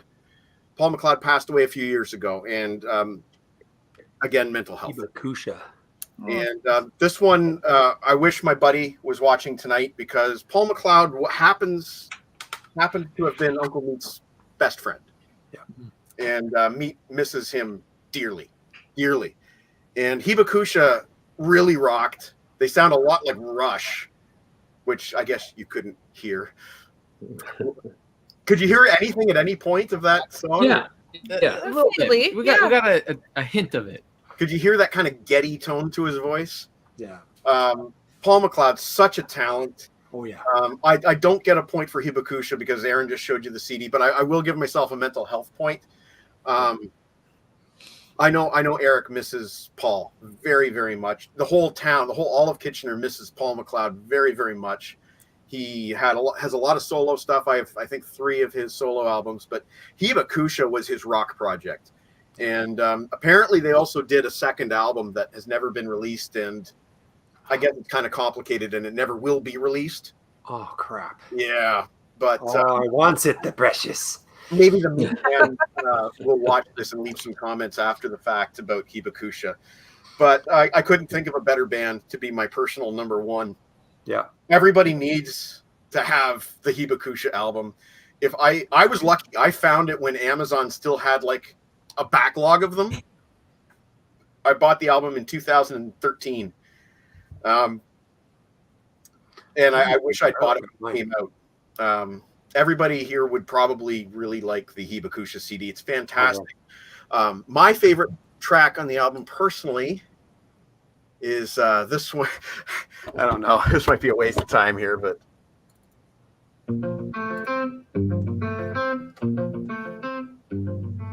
Call it what you want, call it suffering. man, so good. A song called Masquerade. My number 1, Hibakusha. Interesting. The name Hibakusha, do you know what it means? I can't remember. It's the name given to the survivors of Hiroshima and Nagasaki, the people who had been irradiated and Oh, jeez. Right. Disfigured and that from, yeah. Right. That's the Japanese word for the people, the survivors. So only 1 point, Kevin. Okay. Rob. Okay, my number 1. The only people that might know this one is Sarah and Kevin. If you are classic gamers, Mhm. you probably know this. This is actually from a point-and-click adventure from 1992, I believe, 1991, 92. I'm just going to throw it out there. The Gone Jackals Yes. from the point-and-click adventure Full Throttle. Yeah. Oh, okay. Arts games. Yeah. And these guys just, again, they're our true biker band. I had a chance to speak to the composer of the music for the game, and he told me when they came to his studio to talk about licensing their music for the game, they came up in the loudest bikes he's ever heard. Oh my god. And so, yeah, a true biker band, the Gone Jackals. Wow. My number 1. Easy point for Rob there. That was a CD that was on waiting lists at my store and never came in. Never. An online purchase. Yeah. Probably one of my very first. Point for Rob. Okay. Feels anticlimactic, but Sarah, it's your turn. Well, on a more mellow note, so my last one, number 1, is Krunbin. Krunbin? I don't know how to pronounce it. Krangbin. It's supposed to be the In dub. I can't remember what word it's supposed to mean. Some language. Should just, Wow. Nope. Okay, that's more Oh. clear. Krangbin. Yeah, that's how I would pronounce it. Krangbin. Keep going. Anyways, yes. So, Who you got? well, I have 4 of them. I have 4 Okay. of their albums, EPs, whatever. I don't know. Seems beautiful. And I was introduced to them through a Corona commercial. not the Not virus. the virus. Not the virus, the beer. Yeah. There was a series of commercials that play over the summer, and every summer for the last 4 years now, 5 years, that has a woman that's diving into water, and it's juxtaposed with, a lime going into the bottle, and it's a beautiful, dreamy, and just trippy, beautiful acoustic song. And I'm like, what is this song? And I went searching, and people were asking, and I found it. And unfortunately, to buy the EP of it, it's like $400 because this band is so revered. It's such a niche band that their albums are just so it's just so, like, they buy them up fast, they're sold out, and then they covet them. And those that sell them, they go for like $400, $500. So I have like four of their albums, but I don't have all of them because a lot of them are sold out and no longer in print. You can't find them. Well, okay, so you get a Michael point for stumping me, but I'm also giving you a Peter point. Yeah, Krangbin. There you go. And it's acoustic mostly. Not acoustic. Not acoustic. It's instrumental. Instrumental. Sorry. There's no vocal. There's some vocals, but mostly it's instrumental. So there's like YouTube videos where they totally break down how they do their stuff. It's a drummer, bass player, and a guitar player, and the drummer comes up with drum loops. He'll just do drum loops, sends the drum loops over to the bass player, and the bass player will just mess over the drum loops and come up with like some bass lines and that. Then they send that over to the guitar player, and he'll do some lead licks over top of that. And then they get together, and sometimes there'll be some melody or whatever, and they're really interesting. That's cool. This is why I couldn't do a list, because that would be my number one as well, and it would just mess things up. So. Okay, so in that case, we're awarding her a 3rd point, a Kevin point. Oh, there you go. Right on. And this brings us to the very last entry, and it's the guy who's not even here tonight. Also, Harrison, just so you know, I did get a message from Chris Sarr.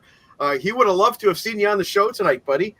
But Harrison automatically gets a point here for Australian patriotism with the Angels, top-tier Australian rock band. Their most famous song, Am I Ever Gonna See Your Face Again, features an expletive-laden crowd part in the chorus, which then also becomes its own crowd interaction later in the song. So, 2 points, I guess. One for stumping LeBrain and one for Australian patriotism. So that's 2 points for Harrison Copp to end the round and end of the lists. That's it. Wow. That's it. Good job, everybody. Wow. I don't think we had a repeat. No, we did not. Not one repeat. First list show ever without a single repeat. So no need for Jeff Stephen tonight. The Venn diagram would have no point. Nothing. Just circles. We'd have to do countries. But we do have Kevin, and Kevin has a final tally. So this, let me just take the mic here for a little bit. So this list, it's actually interesting because Mike is the one who doled out all the points, and you can not all. You did some. A very little. So you can actually see who Mike likes the best and doesn't like so much. So first of all, Mike is very self-hating because he gave himself very few points. He only gave himself 11 points. Per song. That works. That's one per song. Sarah, I'm sorry. Mike doesn't like you very much. What? He only gave you 14 points. Oh. And then Harrison comes in.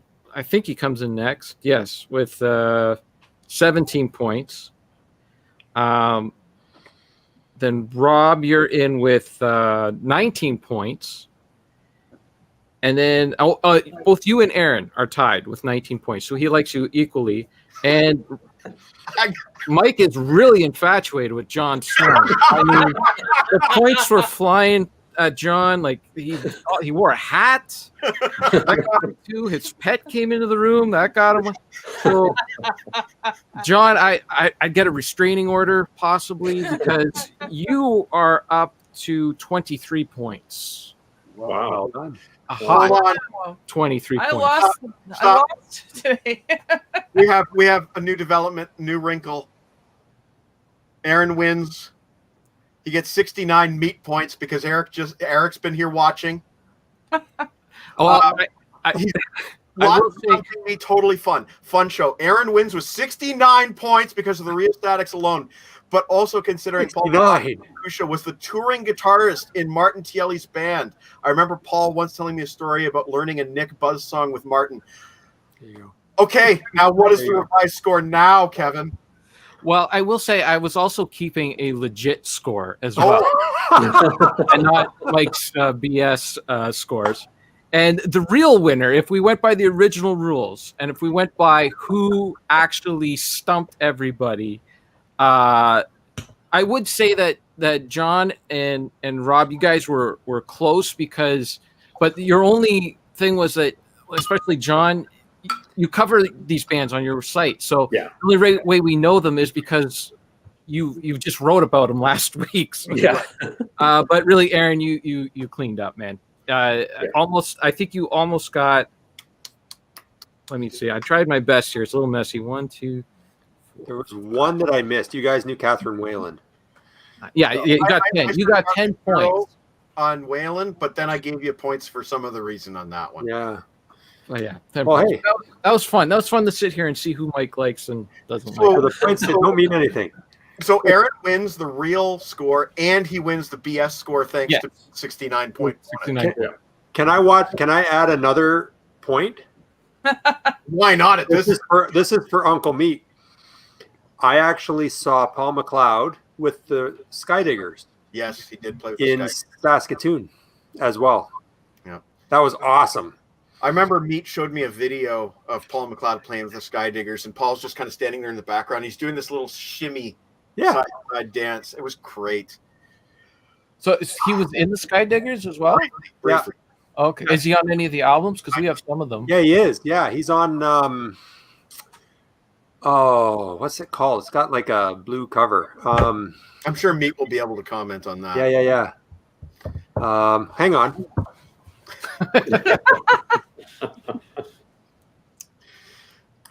As we wait for Aaron, I will. I just want to quickly talk about what's going on in the coming weeks. Next week is a week today. A week today is Christmas. Oh, Aaron's back. Go ahead. Yeah, he is on this one, at least, which is called Bittersweet Harmony. There you go. Oh, I don't think we have that one. I'll just make it big real quick. You should own them all. They're awesome.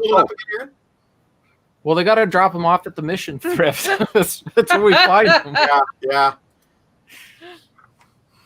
Fun fact, Aaron spent most of that Skydigger show laughing because backwards Skydiggers is Screg. I remember that. Yes.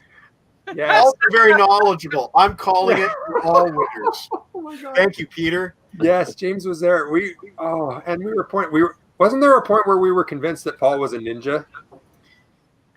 I think there was. I think there was a point where he was like, he would appear and then he wouldn't. We were convinced he was a ninja. Anyway, yeah. Well, let's all say goodbye. We'll go around and we'll talk about what each of us has going on. So I mentioned I was going to talk about some scheduling stuff. There will be a show next week, even though next Friday is Christmas. I will not be live Friday because, some things are still, even though it's 2020, some things are still sacred. I'm going to go live Boxing Day instead, which is what Canadians call December 26th. Haven't decided what time, but I'll let you know. And I'll just be talking Christmas nostalgia stories. Like Sarah will appreciate the story of the Led Zeppelin box set. Not that we haven't told that story already before, but Christmas is before that, like the X-Wing fighter Christmas, the Millennium Falcon Christmas. Oh man, stuff like that. So just a fun Christmas show. And as always, any guests are welcome to drop by. And the week after that is New Year's. And I'm thinking I'm going to go live New Year's Eve because why not? Cool. Again, I don't know what time, but it will not be midnight. It will not be the ball drop because I will be asleep. Yep. That's true. I'll let you drink coffee. I'm thinking I'm leaning towards like 7 p.m. as usual, but I'm also Guy Ladano and his Royal Canadians. yes. So that's what I got going on. We'll still be doing shows for the next 2 weeks, just on different days. Rob, you got a show tonight. I do. Tonight is the Visions in Christmas 2020 edition. God, we need a win. So I'm going to be playing the sweetest, sugary sweet soundtracks. I'll be playing music from From Muppet Christmas Carol, The Snowman from 1982, Bonanza Christmas at the Ponderosa, Wow. Emmett Otter's Jug Band Christmas, and a slew of other stuff that is just to get everybody in the mood for the holiday season. My regular Wednesday night stream, I'm going to be playing a 1935 public domain version of A Christmas Carol. Right. And then after that, if time allows, I will be doing a reading of How the Grinch Stole Christmas. I'm looking forward to that big time. And what else? The following week is on the 26th, which actually is not Boxing Day, Mike. It's Mega Sharkmas. Oh yeah, that's right. You were talking about that on Wednesday. Mega Sharkmas, for those that are not in the know, is a holiday that Dorothea and I came up with way back in 2012. It actually won me a contest in 2013 where I appeared in the film very briefly, but I appeared in the film Mega Shark versus Mecha Shark. I'll explain that on a whole bunch of other at another date and time. Mega Sharkmas has been going on for 8 years, and I hope to continue as long as I possibly can doing it. It's basically watching bad shark movies all day until I get sick of them. And I will be watching on Amazon Prime because all of the movies that I want to watch are on Amazon Prime, and they just released a Prime Party feature on Amazon Prime. So I'll invite people if you want to enjoy Mega Sharkmas with me. You have other plans? Hey, it's fine. Come in if you want. Don't come in if you don't want to. Well, I'll try to work around Mega Sharkmas if I can. Is that possible? Sure. Like I don't know what times you're planning on being live, but I'd like to start at noon. Generally, that's the case, and then go right through because they're only like 90 minutes long, most of the movies. So it'll get to, by the time all said and done, probably 5-6 o'clock by the time we finish. No conflict. And then it's the third film, which is Mega Shark versus Mecha Shark, which I do make my appearance in, albeit of about 10 seconds. But it is an on-screen bloody death. Nice. Very proud of. I can't wait to see that. That's going to be fun. And your show tonight is on Visions and Sound, and you can tune in tonight at midnight Eastern Standard. 98.5 CKWR, or you can tune in online, ckwr.com. Which is the way to do it. It's the way I do it, and I live in the same town as him. Sarah and Kevin, what do you got coming up in the next few weeks? Nothing. Holidays. Well, I got some stuff. Tomorrow I'll be on Bill's show on the SDC Pod where we go through our vinyl collection. I'm in the Elves right now. Is that a morning show? No, it's going to be tomorrow night at 8 p.m. Eastern Time. And then on December 23rd on my Retro Fandango Discord server, we're going to, because on there you can watch copyrighted stuff because it's a locked server. So we're gonna, because it's the 23rd. We're gonna. What do you know? What the 23rd is? It's not on my calendar as I anything. don't know what special holiday the 23rd is. Festivus. That's right. We're gonna watch the Seinfeld episode Festivus for the rest of us. So that'll kill 22 minutes on 23rd. Nice. And on the blog, I just been writing up reviews for the stuff that's come out in 2020, so I can do my best of list for best 10 studio albums, I guess, for 2020. So I'm just trying to work my way through them. I'm going to wait until the actual end of the year before I post my end of the year list. Mm-hmm. But we can talk about that later on. John, what do you have? You got your KISS series still ongoing. Still ongoing. That'll probably go through June. Yeah.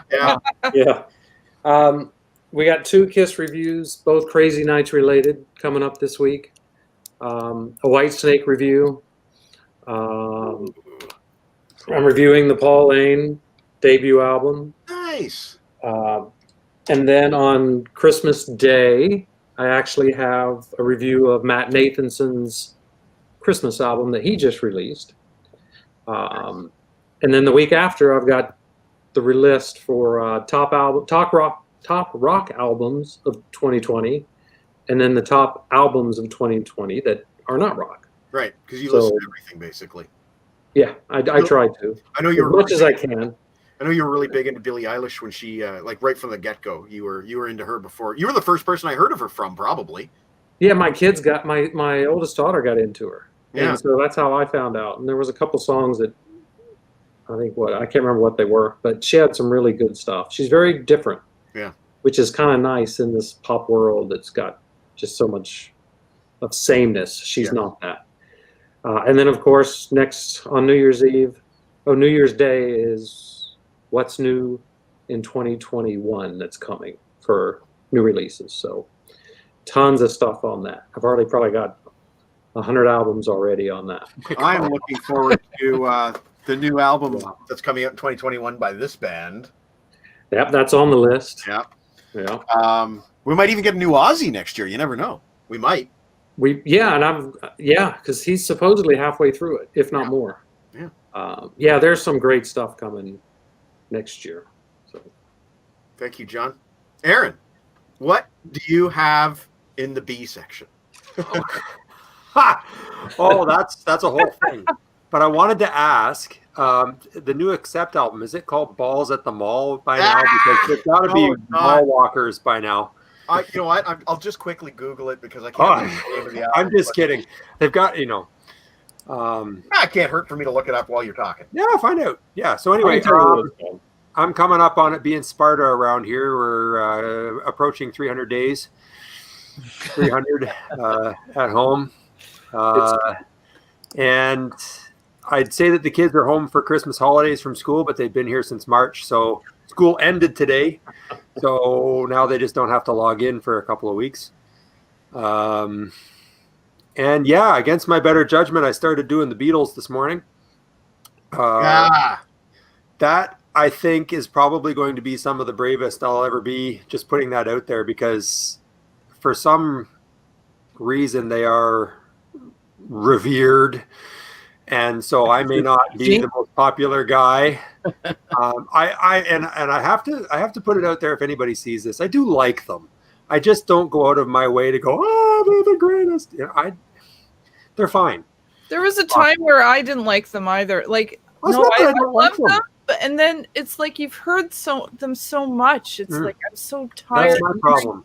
We used to listen to a show called Breakfast with the Beatles that they would play on Sunday mornings, and they would just play all their obscure stuff mixed in with the more known stuff and that. And that's where we really got into them, because they have like an incredible backlog. Oh, sure they do. I've got those anthology discs here. I've got stuff. My mother had a jukebox when we were kids, and there had 45s in there, and it was the Beatles and Elvis, and then some Elvis, and then the Beatles, and then there might have been some more Elvis and maybe some more Beatles. It was a lot. And you got burnt out on it. I burned on it. And then, sort of in my rebellious teens, because I was really rebellious, I got into the Stones, and then that sort of started that whole debate. But I just But I don't there's know. I'm room for gonna both. stick it out. I'm probably gonna tick some people off. I don't care. I'm just gonna say what I think. And so I'm doing that, and there's a lot of it. So kind of like the Beastie Boys, where it was just like week after week. Oh, look, another Beastie Boys post. Yeah. There's a lot of Beatles here too, and that's the weird thing. I keep buying it, but I don't play it. Like it sits here. Yeah, You know? great curse of the collector. Well, no, but it's not. I don't know what that is. I go through periods where I think, oh, okay, I'm going to get rid of everything, but I'm going to keep the studio albums. Yeah. And then I think, okay, well, maybe I'll just keep a compilation or two, like those red and blue ones, and that'll do me because that's probably all I'll ever play. But I end up keeping all of it. Yeah, keep it. Don't get rid of it. You got the rest of your life to transition in and out of different bands. I've got the rest of my life to dust those suckers because I never play them. That's true too. Side 2 of Abbey Road. I've got Yes. I have vinyls of the Beatles, and I never play those either. Play side 2 of Abbey Road. Yeah, it's Dig like a pony. Oh, it's I like know. 20-minute song. I know. It's like I said in my thing this morning that if I was gonna pick it, it would be later. It would be later stuff. I like this early sort of. They were a boy. I'm with you on that, Aaron. I'm with you. I do like the guitars, though. I will say that. Yeah. I'm a bit of a guitar guy. There, my other women are right here, and that's what my wife calls my guitars. The other women. Mrs. Aaron's wife, as James calls her. Yeah. She says, at least I know where you are. True. Okay, guys. So that's what I got. We have been on for 3 hours, which is about an hour longer than I was kind of expecting, but I really appreciate all of you. Whether I see you or not in the coming last 2 weeks of the year, that's up to you guys. But if not, I'll see you all in 2021. Yep. I'm going to run the wonderful LeBrain Train exit music. Thanks to T-Bone Erickson. But thank you, everyone. Have a wonderful weekend. Have a wonderful night. Go Merry watch Christmas. Mandalorian if you Merry have Christmas. not. Merry Happy holidays. Christmas. Merry Happy Christmas New to everyone. Year. And I will be talking to you all real soon. Take care.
Sit back, enjoy the show. This train goes everywhere you want to go.